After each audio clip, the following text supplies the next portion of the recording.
അതിർവരമ്പുകൾ ഭേദിക്കാതെ എന്ന ഒരു ശീർഷകത്തിലാണ് നമ്മുടെ ചർച്ച നമ്മൾ ആരംഭിക്കുന്നത്.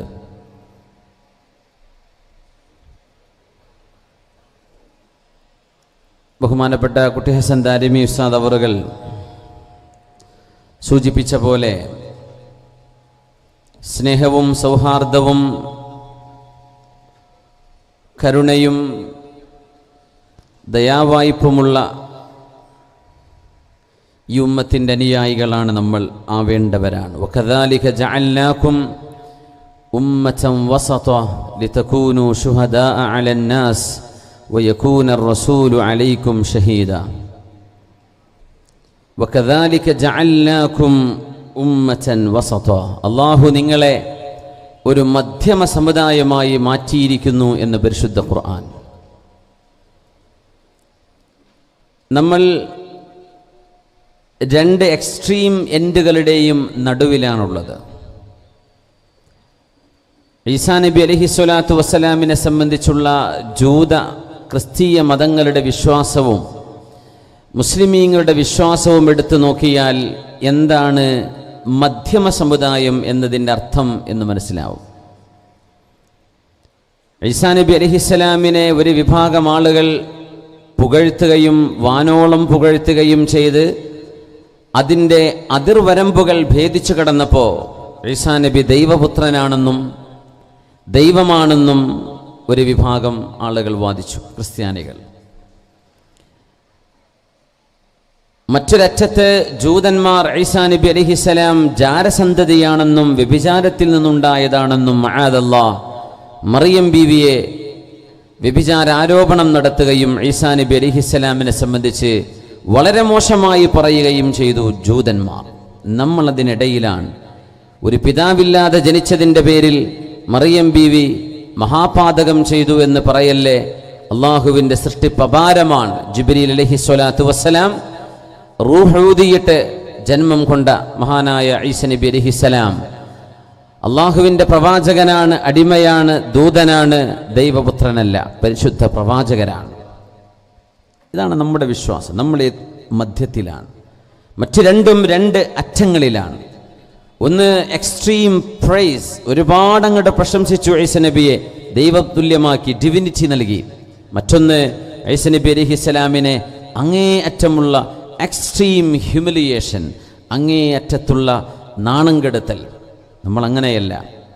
വകദാലിക ജഅൽനാകും ഉമ്മതൻ വസതാ, നിങ്ങളെ അല്ലാഹു മധ്യമ സമുദായമാക്കിയിരിക്കുന്നു. ഈ മധ്യം എന്ന വാക്ക് വസത്ത് എന്ന അറബി പദത്തിനാണ് നമ്മൾ അർത്ഥം കൊടുക്കുന്നത്. മധ്യമ സമുദായം, മധ്യം, നടുവിൽ എന്നർത്ഥം. ഈ ആയത്തിൻ്റെ ഒരു പ്രത്യേകതയുണ്ട്. സൂറത്തുൽ ബഖറയിലാണ് ഈ ആയത്തുള്ളത്. സൂറത്തുൽ ബഖറയിൽ എത്ര ആയത്തുകളാണ് മൊത്തത്തിലുള്ളത്? 286. 286ൻ്റെ മധ്യം എത്രയാ? നേർപകുതി 143. 143ാമത്തെ ആയത്തിലാണ് നിങ്ങളെ അല്ലാഹു മധ്യമ സമുദായമാക്കി എന്ന് അല്ലാഹു തആല പറഞ്ഞത്. وكذلك جعلناكم أمة وسطا لتكونوا شهداء على الناس ويكون الرسول عليكم شهيدا. അല്ലാഹു നിങ്ങളെ തീവ്ര സമീപനങ്ങളില്ലാത്ത, തീവ്രത സ്വീകരിക്കാത്ത മധ്യമ സമുദായമാക്കിയിരിക്കുന്നു. ആരാധനാ കർമ്മങ്ങളിലും വിശ്വാസങ്ങളിലും തീവ്രത പാടില്ലെന്ന് പഠിപ്പിച്ച മതമാണിത്, വിശുദ്ധ ഇസ്ലാം. ലിതകൂനു ശുഹദാഅ അലന്നാസ്, ജനങ്ങൾക്ക് മുഴുവൻ നിങ്ങൾ സാക്ഷികളാകാൻ വേണ്ടി. വയകൂന റസൂലു അലൈക്കും ഷഹീദാ, നിങ്ങൾ പറയുന്നത് സത്യമാണെന്ന് നിങ്ങൾക്ക് സാക്ഷി പറയാൻ മുഹമ്മദ് റസൂലുള്ളാഹ് സ്വല്ലല്ലാഹു അലൈഹി വസല്ലം തങ്ങളുണ്ട്. നമ്മൾ നീതിയുടെ ആളുകളാണ്. നീതി, സർവ മനുഷ്യർക്കും നീതി ലഭിക്കണമെന്ന് നിഷ്കർഷയുള്ളവരാണ്. വലാ യജ്രിമന്നകും ശനആനു ഖൗമിൻ അലാ അല്ലാ തഅദിലു യഅദിലൂ ഹുവ അഖ്റബു ലിത്തഖ്വാ. ഏതെങ്കിലും ഒരു മതവിശ്വാസികളോടോ മതമില്ലാത്തവരോടോ സംഘടനകളോടോ വിഭാഗങ്ങളോടോ നിങ്ങൾക്ക് വൈരാഗ്യമുണ്ടെങ്കിൽ ആ വൈരാഗ്യത്തിൻ്റെ പേരിൽ നിങ്ങൾ അവരോട് നീതി ചെയ്യാതിരിക്കരുത്, ന്യായവും അന്യായവും കാണാതെ പോകരുത്. യഅദിലൂ, നിങ്ങൾ നീതി ചെയ്യണമേ. ഹുവ അഖ്റബു ലിത്തഖ്വാ, അല്ലാഹുവിനോടുള്ള ഭയഭക്തിയും പടച്ചതമ്പുരാനുള്ള കടപ്പാടും നിർവഹിക്കാൻ നീതിബോധം ആവശ്യമാണ്. നിങ്ങൾ അതിക്രമത്തിൻ്റെ വഴിയിലേക്ക് പോകരുത്. നിങ്ങൾ നീതിയോടെ നിഷ്പക്ഷമായി കാര്യങ്ങളെ വിലയിരുത്തേണ്ടവരാണെന്ന് പരിശുദ്ധ ഖുർആൻ സൂറത്തുൽ മാഇദയിൽ നമ്മെ ബോധിപ്പിക്കുന്നു. ഖുതൈബത്ത് ബിൻ മുസ്ലിമുൽ ബാഹിലി റഹ്മത്തുള്ളാഹി അലൈഹി സമർക്കന്ത് പിടിച്ചടക്കിയ ചരിത്രം മുസ്ലിം ഉമ്മത്തിന്റെ നീതിബോധത്തിന് ലോക ചരിത്രത്തിൽ കാണാൻ കഴിയാത്ത നിർണായകമായ അതിവിശിഷ്ടമായ ഒരു അനുഭവമായിരുന്നു അത്. ഖുതൈബത്ത് ബിൻ മുസ്ലിമുൽ ബാഹിലി റഹ്മത്തുള്ളാഹി അലൈഹി പരിശുദ്ധമായ സമർഖന്ത്, അവിടെയാണ് ഇമാമുന ബുഖാരി റഹ്മത്തുള്ളാഹി അലൈഹി അന്ത്യവിശ്രമം കൊള്ളുന്നത്. സമർഖന്ത് നമ്മുടെ ഇന്ത്യയുടെ മേൽഭാഗം അഫ്ഗാനിന്റെ സൈഡിലൂടെ കടന്നുപോയാൽ എത്തുന്ന ഉസ്ബെക്കിസ്ഥാനിന്റെ ഭാഗമാണ് സമർഖന്ത്. ടാഷ്കൻഡിൽ നിന്ന് ഒരു 300-400 കിലോമീറ്റർ അപ്പുറം തലസ്ഥാന നഗരിയിൽ നിന്ന് സമർഖന്ത് മുസ്ലിമീങ്ങളുടെ കൈകളിലേക്ക് വന്നത് മഹാനായ ഖുതൈബത്ത് ബിൻ മുസ്ലിമുൽ ബാഹിലി റഹ്മത്തുള്ളാഹി അലൈഹി എന്ന താബിഈയായ മുസ്ലിം നേതാവിന്റെ കരങ്ങളിലൂടെയായിരുന്നു. ഇന്നും സമർഖന്ദിൽ നമുക്ക് കോട്ടയുടെ അടയാളങ്ങൾ ഇന്നും കാണാൻ കഴിയും. അവിടെ പഴയകാലങ്ങളിൽ രാജാക്കന്മാർ ഭരിച്ചുപോയ കൊട്ടാരങ്ങളുടെ കോട്ടകളുടെ അവശിഷ്ടങ്ങളുണ്ട്, തൈമൂറിന്റെ അവശിഷ്ടങ്ങളുണ്ട്. അതുപോലെ തന്നെ മുസ്ലിം ഭരണാധികാരികൾ ഉണ്ടാക്കി വെച്ച മഹാകോട്ടകളുടെ അവശേഷിപ്പുകളും കാണാൻ കഴിയും. മഹാനായ ഖുതൈബ റളിയല്ലാഹു അൻഹു എങ്ങനെയാണ് അകത്ത് കയറുക എന്നറിയാതെ വളരെ ബലിഷ്ഠമായ മതിൽക്കെട്ടുകളാൽ സുരക്ഷിതമായിരുന്നുവെന്ന സമർഖന്ത് ഇന്നതൊരു ആധുനിക നഗരമാണ്, ഒരു മോഡേൺ സിറ്റിയാണ്. കഴിഞ്ഞ വർഷം ആ നഗരം കാണാൻ അവസരമുണ്ടായിരുന്നു. ഒരു വളരെ ബൃഹത്തായ എപ്പോഴും വികസിച്ചുകൊണ്ടിരിക്കുന്ന ഒരു നഗരമാണ് സമർഖന്ത്. ബുഖാർ അത്രത്തോളമില്ലെങ്കിലും സമർഖന്തും ടാഷ്കൻഡും വളരെ വളരെ വേഗത്തിൽ വികസിച്ചുകൊണ്ടിരിക്കുകയാണ് നഗരങ്ങളൊക്കെ. സമർഖന്ത് ചുറ്റും കോട്ടമതിലിനാൽ ചുറ്റപ്പെട്ട ഒരു നഗരമായിരുന്നു. ക്രിസ്ത്യാനികളാണ് ഭരിച്ചിരുന്നത് അവിടെ. താബിഈങ്ങളുടെ കാലം 1200 കൊല്ലങ്ങൾക്ക് മുമ്പത്തെ കഥയാണിത്. 1300 കൊല്ലങ്ങൾക്ക് മുമ്പ് ഖുതൈബ റളിയല്ലാഹു അൻഹു സ്വഹാബികളോട് താബിഈങ്ങളോട് അഭിപ്രായം ചോദിച്ചു, നമ്മൾ എങ്ങനെയാണ് അകത്തേക്ക് കടക്കുക? ഒരു നിലക്കും അവരുടെ പ്രതിരോധം സഹിക്കാൻ കഴിയില്ല ഒരു യുദ്ധം നടക്കുകയാണെങ്കിൽ. പക്ഷേ നമുക്ക് നഗരം പിടിച്ചടക്കേണ്ടതുണ്ട്. ചില ആളുകൾ പറഞ്ഞു, നമുക്ക് കച്ചവടക്കാരായിട്ട് അകത്തേക്ക് കയറാം. ചെറിയ സാധനങ്ങളൊക്കെ വിൽക്കുന്ന ആളുകൾ. അങ്ങനെ 1-2 ആളുകൾ അകത്തേക്ക് കയറി. അന്നൊക്കെ നഗരങ്ങൾക്ക് മതിലാണ്, ഇന്നത്തെ പോലെ ഓപ്പൺ അല്ല. ഓരോ നാടിനും മതിലുകളുണ്ട്. സമർഖന്ദുകാർ കിടന്നുറങ്ങുമ്പോൾ ഈ കച്ചവടക്കാർ അകത്ത് കയറിയ മുസ്ലിമീങ്ങൾ കോട്ടവാതിലുകൾ തുറന്നുകൊടുത്തു മുസ്ലിം സൈന്യത്തിന്. അവർ അകത്ത് കയറി. മുഴുവൻ ആളുകളും ആയുധം വെച്ച് കീഴടങ്ങി. ആ നഗരം ഇസ്ലാമിൻ്റെ പരിധിയിലേക്ക് വരികയാണ്. ഒരു യുദ്ധം നടത്തേണ്ടി വന്നില്ല. സൈന്യം അങ്ങ് ഇരച്ചു കയറി. അവർ പേടിച്ചു പോയി. അവരുടെ ക്രിസ്തീയ പുരോഹിതൻ കാഹിനു സമർഖന്ത് ഒരു കത്തെഴുതുകയാണ്. ആ കത്തിൻ്റെ ഉള്ളടക്കം, ആ കത്ത് കിട്ടേണ്ടത് ഇസ്ലാമിക ഭരണാധികാരത്തിൻ്റെ ഇസ്ലാമിൻ്റെ ക്യാപിറ്റൽ സിറ്റിയായ ദിമഷ്കിലേക്ക് പോകേണ്ട കത്താണത്. ആ കത്തിൻ്റെ ഉള്ളടക്കം, മുസ്ലിമീങ്ങൾ ഞങ്ങളുടെ നാട് അന്യായമായി കൈയടക്കി വച്ചിരിക്കുകയാണ്. ഞങ്ങളോട് ഇസ്ലാമിനെ സംബന്ധിച്ച് പറഞ്ഞു തരാതെ, ഞങ്ങളോട് ടാക്സിനെ കുറിച്ച് സംസാരിക്കാതെ, ജിസിയ കൊടുക്കുന്നതിനെ കുറിച്ച് സംസാരിക്കാതെ പെട്ടെന്ന് സൈന്യം ഇരച്ചു കയറി വന്ന് ഞങ്ങളുടെ നാട് ഞങ്ങളുടെ കൈകളിൽ നിന്ന് അവർ പിടിച്ചടക്കിയിരിക്കുന്നു, ആ നാട് ഞങ്ങൾക്ക് തിരിച്ചു വേണം എന്ന് അവരുടെ ക്രിസ്തീയ നേതാവ് അന്ന് ഡമസ്കസിൽ അധികാരം കൈയാളുന്ന മഹാനായ ഉമർ ഇബ്നു അബ്ദുൽ അസീസ് റളിയല്ലാഹു അൻഹുവിന്റെ അരികത്തേക്ക് കത്തുമായി ഒരാൾ വിടുന്നു. ആ ആള് സമർഖന്ദിൽ നിന്ന് കാൽനടയായി യാത്ര ചെയ്ത് 7 മാസം കൊണ്ടാണ് ഡമസ്കസിലെത്തുന്നത്. 7 മാസം എടുത്തു സിറിയയിലെത്തുമ്പോൾ അദ്ദേഹം ക്രിസ്ത്യാനിയാണ്. അവിടെ അന്വേഷിച്ചു, ആരായിരിക്കും ഖലീഫ, ആരാണ് ഇവിടുത്തെ രാജാവ്? 22 രാജ്യങ്ങൾ ഭരിക്കുന്ന ആള്. 22 പോരാ, സ്പെയിൻ മുതൽ ചൈന വരെ നീണ്ടു നിൽക്കുന്നതാണ് അന്ന് ഇസ്ലാമിക സാമ്രാജ്യം. സ്പെയിൻ മുതൽ ചൈന വരെ ഈസ്റ്റും വെസ്റ്റും ഒരുമിച്ച് ഭരിക്കാൻ കഴിഞ്ഞ ഒരു കാലഘട്ടം. ഉമർ ഇബ്നു അബ്ദുൽ അസീസ് റളിയല്ലാഹു അൻഹുവിനെ കാര്യങ്ങൾ ബോധിപ്പിക്കാനും, ഇസ്ലാം ന്യായമായും ഒരു ദൈവിക മതമാണെങ്കിൽ അവർക്ക് നീതിബോധമുണ്ടാകും. അവരുടെ നേതാവിനോട്, ഖലീഫയോട് പറഞ്ഞാൽ ഞങ്ങൾക്ക് നീതി ലഭിക്കുമെന്ന പ്രതീക്ഷയിൽ അവർ പറഞ്ഞയച്ച ഒരു ദൂതൻ. അയാൾ വന്നു നോക്കുമ്പോൾ ആ നാട്ടിലെ ഡമസ്കസിലെ ഏറ്റവും വലിയ വീട് എന്ന് അദ്ദേഹം കരുതി. ഇതൊരു പാലസാണെന്ന് വിചാരിച്ചു.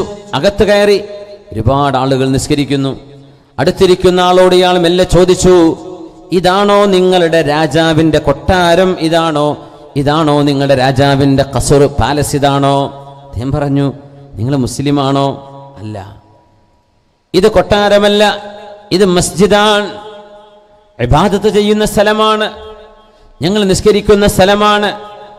അയാൾ പുറത്തുനിന്ന് ചോദിക്കുന്നത്. ആളുകൾ അകത്തു പോകുന്നു, തിരിച്ചു വരുന്നു, ഒരുപാട് ആളുകൾ കയറുന്നു, ഇറങ്ങുന്നു. അപ്പൊ വിചാരിച്ചു രാജാവിന്റെ പാലസോ കൊട്ടാരമോ ഓഫീസോ ആയിരിക്കും, ആളുകൾ കാര്യങ്ങൾ ബോധിപ്പിച്ച് തിരിച്ചു വരുന്നതാകും.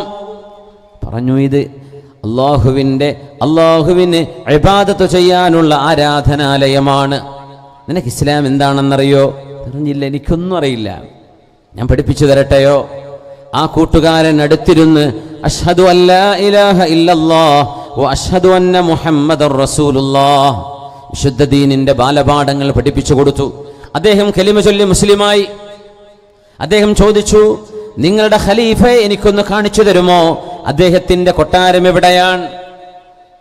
മറുപടി വന്നു, ഞങ്ങളുടെ ഖലീഫ കൊട്ടാരത്തിൽ താമസിക്കുന്ന ആളല്ല, അയാളുടെ വീട് അക്കാണുന്ന മൺകൂരയാണ്. ചെന്നു നോക്കുമ്പോൾ കയ്യിൽ മണ്ണെടുത്ത് ആ മണ്ണുകൊണ്ട് ചുമര് തേച്ചുകൊണ്ട് വൃത്തിയാക്കുന്ന ഖലീഫത്തുൽ മുസ്ലിമീൻ, ഇമാമുൽ മുതവര്രിഈൻ, മഹാനായ സയ്യിദു സുഹാദ് ഉമർ ഇബ്നു അബ്ദുൽ അസീസ് റളിയല്ലാഹു അൻഹു കൈകൊണ്ട് മണ്ണെടുത്ത് ചുമര് വൃത്തിയാക്കുന്നു. അന്നത്തെ പെയിന്റിംഗ് അതാണ്. ഭാര്യയും സഹായത്തിനുണ്ട്. ആ മനുഷ്യൻ പറയുന്നു, ഞാൻ അരികത്തേക്ക് ചെന്നപ്പോ പെണ്ണകത്തേക്കോടി. അത് അദ്ദേഹത്തിന്റെ ഭാര്യയായിരുന്നുവെന്ന് ഞാൻ അറിഞ്ഞു. ഞാൻ അദ്ദേഹത്തോട് സംസാരിച്ചു. എന്താ കാര്യമെന്ന് ചോദിച്ചു. ഞാൻ പറഞ്ഞു, ഞാൻ ഒരുപാട് ദൂരെ നിന്ന് സമർഖന്ദിൽ നിന്ന് വരികയാണ്.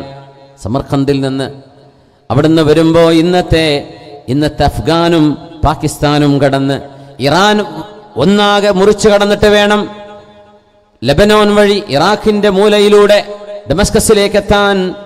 അത്രയും ദൂരം 7 മാസമെടുത്തു ആ മനുഷ്യന് നടന്നെത്താൻ. അദ്ദേഹം ഖലീഫത്തുൽ മുസ്ലിമീനെ കാണാൻ കാത്തിരിക്കുകയാണ്. ഉമർ ഇബ്നു അബ്ദുൽ അസീസ് റളിയല്ലാഹു അൻഹു കൈകഴുകി ആ കത്തൊന്ന് വായിച്ചു നോക്കിയതിൻ്റെ ഉള്ളടക്കം ഇതാണ്: നിങ്ങളുടെ ആളുകൾ ഞങ്ങളുടെ നാട് അന്യായമായി കൈയടക്കി വച്ചിരിക്കുന്നു. ഒരു രാജ്യത്തോടൊരു യുദ്ധം നടക്കുമ്പോൾ 3 വിഷയങ്ങൾ അവിടെ ശ്രദ്ധിക്കേണ്ടതുണ്ട്. ആ നാട്ടുകാർക്ക് ഇസ്ലാമിനെ കുറിച്ച് പറഞ്ഞു കൊടുക്കേണ്ടതുണ്ട്. അതവർ സ്വീകരിക്കാൻ തയ്യാറില്ലെങ്കിൽ ഇസ്ലാമിക ഭരണകൂടം വികസിച്ച സ്ഥിതിക്ക് ആ ഭരണാധികാരത്തിന്റെ കീഴിൽ അവർക്ക് ടാക്സ് കൊടുത്ത് താമസിക്കാൻ പറ്റും, ജിസിയ കൊടുക്കണം. അതവരുമായി ചർച്ച ചെയ്യണം. അതിനും അവർ സാധ്യമാവാതെ പ്രതിരോധിച്ച് നിൽക്കുകയാണെങ്കിൽ അവിടെ യുദ്ധം ആവശ്യമായിരിക്കും. ഈ സ്റ്റെപ്പുകളൊന്നും സ്വീകരിക്കാതെ നിങ്ങളുടെ ആളുകൾ ഞങ്ങളുടെ കോട്ട തുറന്നകത്തേക്ക് കയറി ഞങ്ങളുടെ നാട് പിടിച്ചടക്കി വെച്ചിരിക്കുകയാണ്. അദ്ദേഹം പറയുന്നു, ഞാൻ നിൽക്കുമ്പോൾ ഒരു കുഞ്ഞിനെ അങ്ങോട്ടൊരാൾ എടുത്തുകൊണ്ടുവന്നു. ആ കുഞ്ഞിന്റെ തലയിൽ ഒരു മുറിവായിട്ടുണ്ട്, ചോര വരുന്നുണ്ട്. ആ കുഞ്ഞിന്റെ തലയിലെ ചോര അദ്ദേഹം കൈകൊണ്ട് തുടച്ചുകൊടുത്ത് കഴുകിക്കൊടുത്ത് ആ കുഞ്ഞിന് മരുന്ന് വെച്ചുകൊടുത്ത് ആ കുഞ്ഞിനെ ആശ്വസിപ്പിച്ചുകൊണ്ടിരിക്കുന്നു. അന്നേരം ഒരു ഉമ്മ ഓടി വന്നിട്ട് പറഞ്ഞു, ഖലീഫത്തുൽ മുസ്ലിമീൻ അമീറുൽ മുഅ്മിനീൻ, ഈ കുഞ്ഞിന്റെ ഉപ്പ, എൻ്റെ ഭർത്താവ് മരിച്ചു പോയിട്ടുണ്ട്. ഈ കുഞ്ഞ് പിതാവില്ലാതെ ജീവിക്കുന്ന യതീമായ മോനാണ് എന്ന് പറഞ്ഞപ്പോ ഉമർ ഇബ്നു അബ്ദുൽ അസീസ് തങ്ങൾ ചോദിച്ചു, ഈ കുഞ്ഞിന് റേഷൻ ഉണ്ടോ? ഇല്ല, ഒന്നുമില്ല. എന്നാൽ നിങ്ങൾ നാളെ വരണേ, ഈ കുഞ്ഞിനുള്ള റേഷൻ ഞാൻ നിങ്ങൾക്ക് തയ്യാറാക്കി തരാം. ആളുകൾ വരുന്നു, പോകുന്നു, പരാതികൾ പരിഹരിക്കപ്പെടുന്നു. ഞാൻ അത്ഭുതപ്പെട്ടു നിന്നു. ഉമർ ഇബ്നു അബ്ദുൽ അസീസ് തങ്ങൾ എന്റെ പരാതിക്ക് മറുപടി തരുന്നു. ഒരു കടലാസിന്റെ കഷ്ണം കൊണ്ടുവരാൻ വേണ്ടി പറഞ്ഞു. അതിലെന്തോ എഴുതി വെക്കുന്നുണ്ട്. ബിസ്മില്ലാഹിർ റഹ്മാനിർ റഹീം മിൻ അബ്ദില്ലാഹി അമീരുൽ മുഅ്മിനീൻ ഉമർ ഇബ്നു അബ്ദുൽ അസീസ് ഇലാ മുഹമ്മദ് ഇബ്നു വാസിഇൻ ഉഹ്കും ബൈനൽ മുസ്ലിമീൻ വ അഹ്ലി സമർഖന്ദ് വസ്സലാമു അലൈക്കും. അത്രയുള്ളൂ കത്ത്. അല്ലാഹുവിന്റെ നാമത്തിൽ ഞാൻ ആരംഭിക്കുന്നു. ഇത് അല്ലാഹുവിന്റെ ദാസനും സത്യവിശ്വാസികളുടെ നേതാവുമായ ഉമർ ഇബ്നു അബ്ദുൽ അസീസ് റളിയല്ലാഹു അൻഹു ബോധിപ്പിക്കുന്നു മുഹമ്മദ് ഇബ്നു വാസി എന്നവരോട്.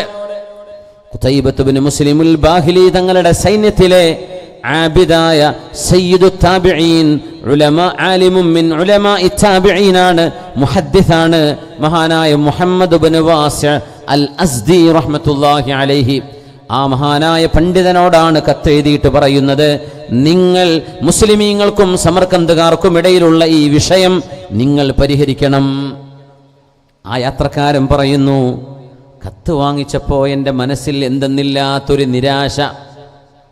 അദ്ദേഹം വിചാരിച്ചത്, എന്നാൽ നീ നടന്നോ, നിന്റെ കൂടെ ഞാനൊരു 10,000 സൈന്യത്തെ വിട്ടുതരാം, എന്തെങ്കിലും സാമ്പത്തിക സഹായം, സൈന്യം കൊണ്ട് സഹായം, ഇങ്ങനെയൊക്കെ ചെയ്യുന്ന വിചാരിച്ചത്. ഒരു രാജ്യം ഞങ്ങൾക്ക് തിരിച്ചു കിട്ടണമെന്ന് പറഞ്ഞിട്ട് ഒരു കടലാസിൽ മറുപടി തന്നപ്പോൾ ഞാനത് പലതവണ വലിച്ചെറിഞ്ഞാലോ എന്ന് ആലോചിച്ചു. പക്ഷെ എൻ്റെ മനസ്സ് പറഞ്ഞു, ഞാനൊരു ദൂതനല്ലേ, മെസ്സഞ്ചർ അല്ലേ, ഈ ന്യൂസ് അങ്ങോട്ട് എത്തിക്കല്ലേ എൻ്റെ ബാധ്യത, അതുകൊണ്ട് ഈ കത്ത് ഞാൻ കളയാൻ പാടില്ലല്ലോ.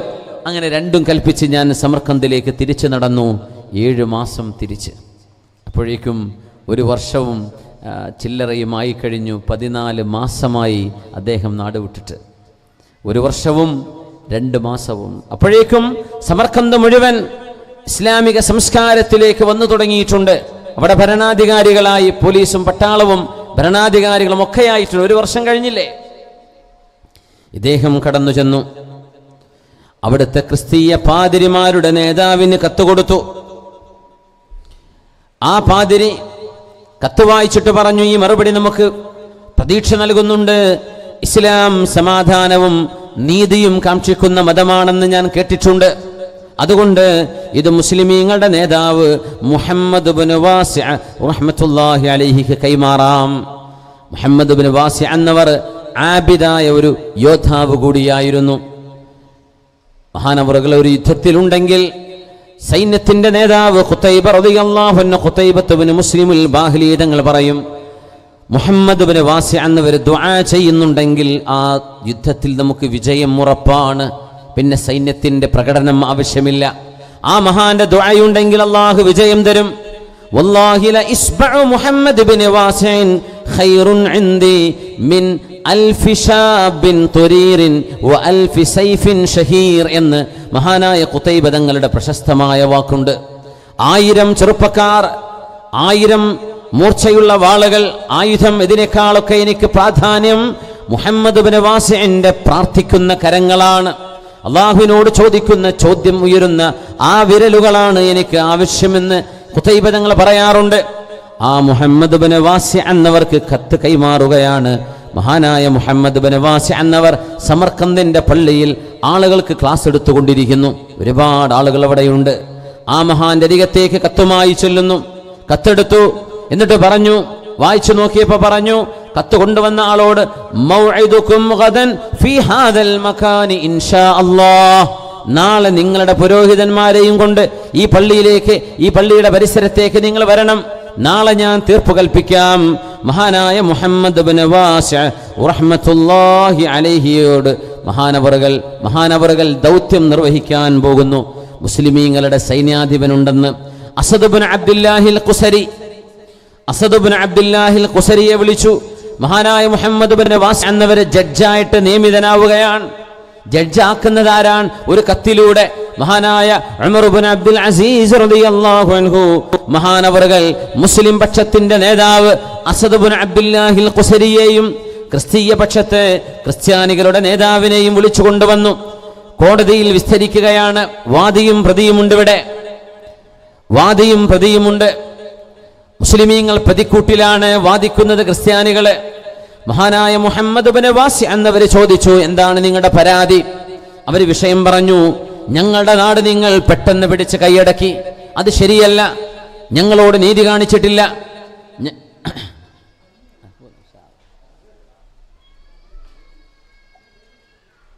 ഇത് അന്യായമാണ്, ഈ അന്യായം ഞങ്ങൾക്ക് സഹിക്കാൻ കഴിയില്ല. ഞങ്ങളുടെ സുരക്ഷിതമായ നാട് നിങ്ങൾ പിടിച്ചടക്കിയിരിക്കുന്നു. ഇത് പറഞ്ഞിട്ട് അവിടെ വിധി പറയാൻ പോകുന്നു മഹാനായ മുഹമ്മദ് ഇബ്നു വാസി എന്നവര് അസദ് ഇബ്നു അബ്ദുല്ലാഹിൽ ഖുസരിയോട് ചോദിച്ചു, അങ്ങനെ തന്നെയാണോ സംഭവിച്ചത്? കോടതിയല്ലേ, ആ യുദ്ധത്തിന്റെ ഭാഗമാണ് ജഡ്ജായി നിൽക്കുന്ന മുഹമ്മദ് ഇബ്നു വാസി എന്നവര്. പക്ഷേ ജഡ്ജാകുമ്പോൾ ചോദിക്കണ്ടേ? ചോദിച്ചു. അദ്ദേഹം പറഞ്ഞു, ഞങ്ങളുടെ നേതാവ് ഖുതൈബത്ത് ഇബ്നു മുസ്ലിമുൽ ബാഹിലി ഈ നാട് പിടിച്ചടക്കാൻ നോക്കുമ്പോ ഒരു നിലക്കും ഒരു ഉപായത്തിലും അത് സാധ്യമല്ലെന്ന് കണ്ടപ്പോ അദ്ദേഹം ഒരു ട്രിക്ക് ഉപയോഗിച്ചതാണ്. അൽ ഹർബ് ഖുദ്അ. യുദ്ധത്തിൽ പോലും ചില സ്ട്രാറ്റജികൾ ഉപയോഗിക്കണമെന്നല്ലേ? അതുകൊണ്ട് ഞങ്ങൾ കച്ചവടക്കാരെ പോലെ കയറി ചെന്ന് അതിൻ്റെ അകത്ത് കയറുകയാണുണ്ടായത്. മഹാനായ മുഹമ്മദ് ഇബ്നു വാസി റളിയല്ലാഹു അൻഹു വിധി പറയുകയാണ്. ചരിത്രത്തിലെ ഏറ്റവും നിർണായകമായ വിധി. എന്താണ് ആ വിധി?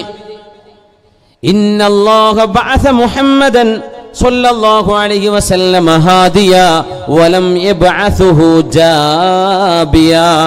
മുഹമ്മദ് നബി തങ്ങളെ അല്ലാഹു ലോകത്തേക്ക് പറഞ്ഞയച്ചത് ജനങ്ങൾക്ക് സന്മാർഗം കാണിച്ചു കൊടുക്കാനാണ്. വലം യബ്അസുഹു ജാബിയ, സമ്പത്ത് വാരിക്കൂട്ടാനോ രാജ്യങ്ങൾ പിടിച്ചടക്കാനോ അല്ല. വിധിയുടെ ആദ്യ വാക്കാണത്. ഖദ് ഹകംതു ബിഅൻ യഖ്റുജൽ മുസ്ലിമൂൻ മിൻ അർളി സമർഖന്ദ്.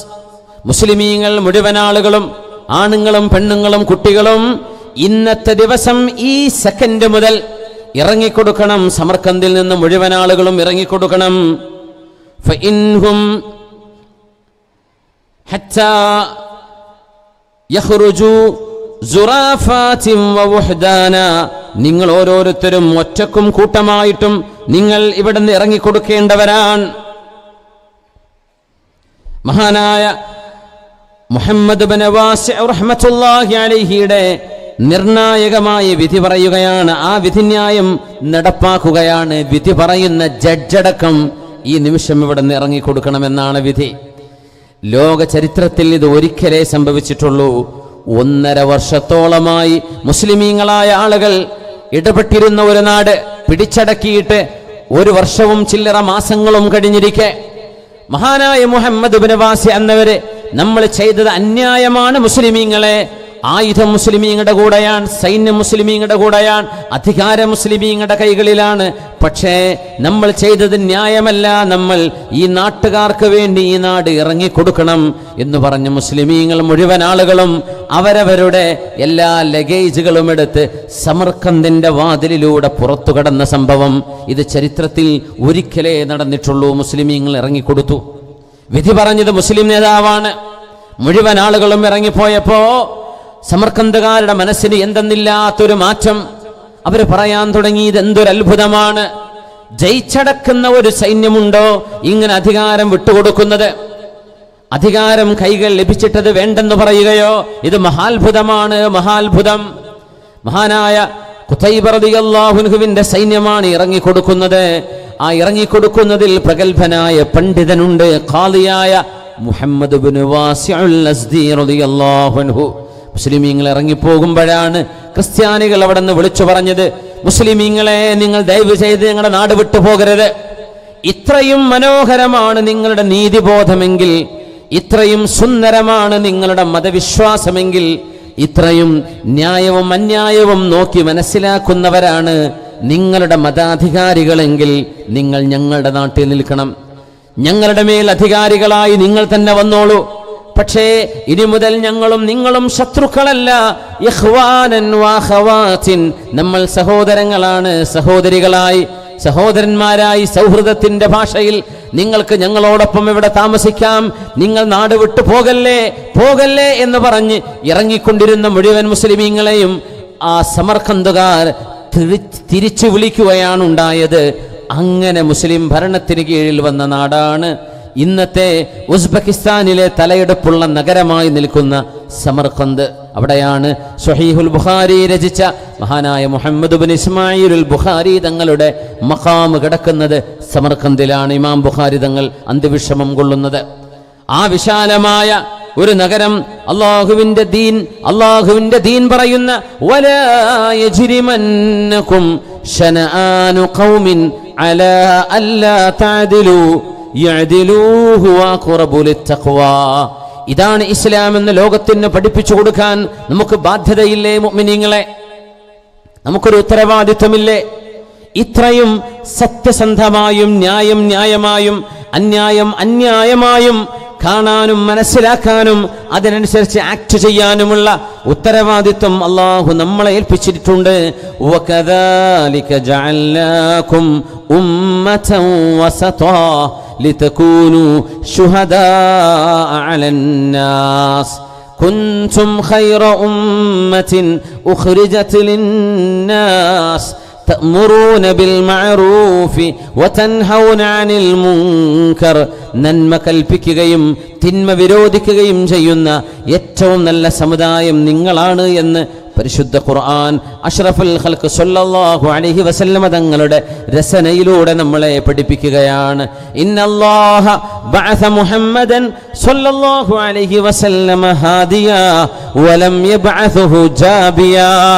മുഹമ്മദ് നബി തങ്ങളെ അല്ലാഹു ലോകത്തേക്ക് നിയോഗിച്ചത് സമ്പത്ത് വാരിക്കൂട്ടാനുള്ള ജാബിയൻ, സമ്പത്ത് വാരിക്കൂട്ടാനുള്ള ആളായിട്ടല്ല, പിന്നെയോ ഹാദിയ, ജനങ്ങൾക്ക് നന്മ പഠിപ്പിക്കുന്ന സാരോപദേശകരായിട്ടാണ്, മാർഗദർശിയായിട്ടാണ്. അള്ളാഹുവിന്റെ ദീനിന്റെ ഈ മനോഹാരിതയിൽ നിന്നാണ് അതിർവരമ്പുകൾ ഭേദിക്കാതെ എന്ന ചർച്ചയിൽ നമ്മൾ ഈ വിഷയം ആരംഭിക്കുന്നത്. അതിർവരമ്പുകൾ ഭേദിക്കരുത്. ഇസ്ലാമിന്റെ നിയമങ്ങളെ കണിശമായും കൃത്യമായും മനസ്സിലാക്കുന്നിടത്ത് വീഴ്ച വന്നപ്പോഴാണ് തീവ്ര സമീപനങ്ങൾ ഉണ്ടായത്. അപ്പോഴാണ് അക്രമാസക്തമാകുന്ന ആളുകൾ ഉണ്ടാകുന്നത്. ഇസ്ലാം മനോഹരമായി പഠിക്കേണ്ടത് അതിന്റെ അഹ്ലുകളിൽ നിന്ന്. യഹ്മിലു ഹാദൽ ഇൽമ മിൻ കുല്ലി ഖലഫിൻ ഉദൂലുഹു യംഫൂന അൻഹു തഹരീഫൽ ഗാലീൻ വൻതിഹാലൽ മുബ്തുലീൻ എന്ന് പരിശുദ്ധ റസൂൽ സ്വല്ലല്ലാഹു അലൈഹി വസല്ലം. യഹ്മിലു ഹാദൽ ഇൽമ മിൻ കുല്ലി ഖലഫിൻ ഉദൂലുഹു, എൻ്റെ പിൻഗാമികളിൽ ഈ ദീനിനെ ചുമക്കാൻ വരുന്ന പണ്ഡിതന്മാർ, ഉദൂലുഹു, ആ സമുദായത്തിലെ ഏറ്റവും നല്ലവര്, എൻ്റെ ഉമ്മത്തിലെ ഏറ്റവും നല്ല ദിശാബോധമുള്ള, നന്മബോധമുള്ള, നീതിബോധമുള്ള ആളുകൾ, പണ്ഡിതന്മാർ. അവരാണ് ഈ ദീനിന്റെ സന്ദേശം ഓരോ തലമുറയിലും അവർ കൈകാര്യം ചെയ്യുന്നത്. അവരാണ് പണ്ഡിതന്മാർ. യംഫൂന അൻഹു തഹരീഫൽ ഗാലീൻ, തീവ്രമായ സമീപനങ്ങളിലൂടെ ദീനിനെ സമീപിക്കുന്നവരെ തികച്ചും തിരുത്തുകയും വൻതിഹാലൽ മുബ്തുലീൻ, അല്ലാഹുവിന്റെ മതത്തിലുള്ളതിനെ ഇല്ല എന്ന് പറയുന്നവരെ തിരുത്തുകയും ചെയ്യുന്ന, എന്നാൽ അല്ലാഹുവും അവന്റെ റസൂലും സ്വല്ലല്ലാഹു അലൈഹി വസല്ലമ തങ്ങൾ അവരുടെ ഹബീബായ അല്ലാഹുവിന്റെ ഹബീബിന്റെ മാർഗദർശനങ്ങൾക്കും പഠനങ്ങൾക്കും ഹബീബിന്റെ അധ്യാപനങ്ങൾക്കും വിരുദ്ധമായ രീതിയിൽ ദീനിനെ ദുർവ്യാഖ്യാനം ചെയ്യുന്നവരെ നിയന്ത്രിക്കാനും എല്ലാ കാലഘട്ടങ്ങളിലും എൻ്റെ ഉമ്മത്തിൽ അദിലുകളായ, സത്യസന്ധന്മാരായ, സിഖത്തുകളായ ആളുകൾ വരുമെന്ന് പരിശുദ്ധ റസൂൽ സ്വല്ലല്ലാഹു അലൈഹി വസല്ലം. ഇന്ന ഹാദദ്ദീന യുസ്റുൻ വലൻ യുശാദ്ദദ്ദീന അഹദുൻ ഇല്ലാ ഗലബഹു. പരിശുദ്ധ റസൂൽ സ്വല്ലല്ലാഹു അലൈഹി വസല്ലം. ഇന്ന ഹാദദ്ദീന യുസ്റുൻ, ഈ ദീൻ എളുപ്പമാണ്. ഇസ്ലാം ഭാരമുള്ളതല്ല. നമ്മുടെ ആരാധനാ കർമ്മങ്ങൾ അത് എളുപ്പമാണ്.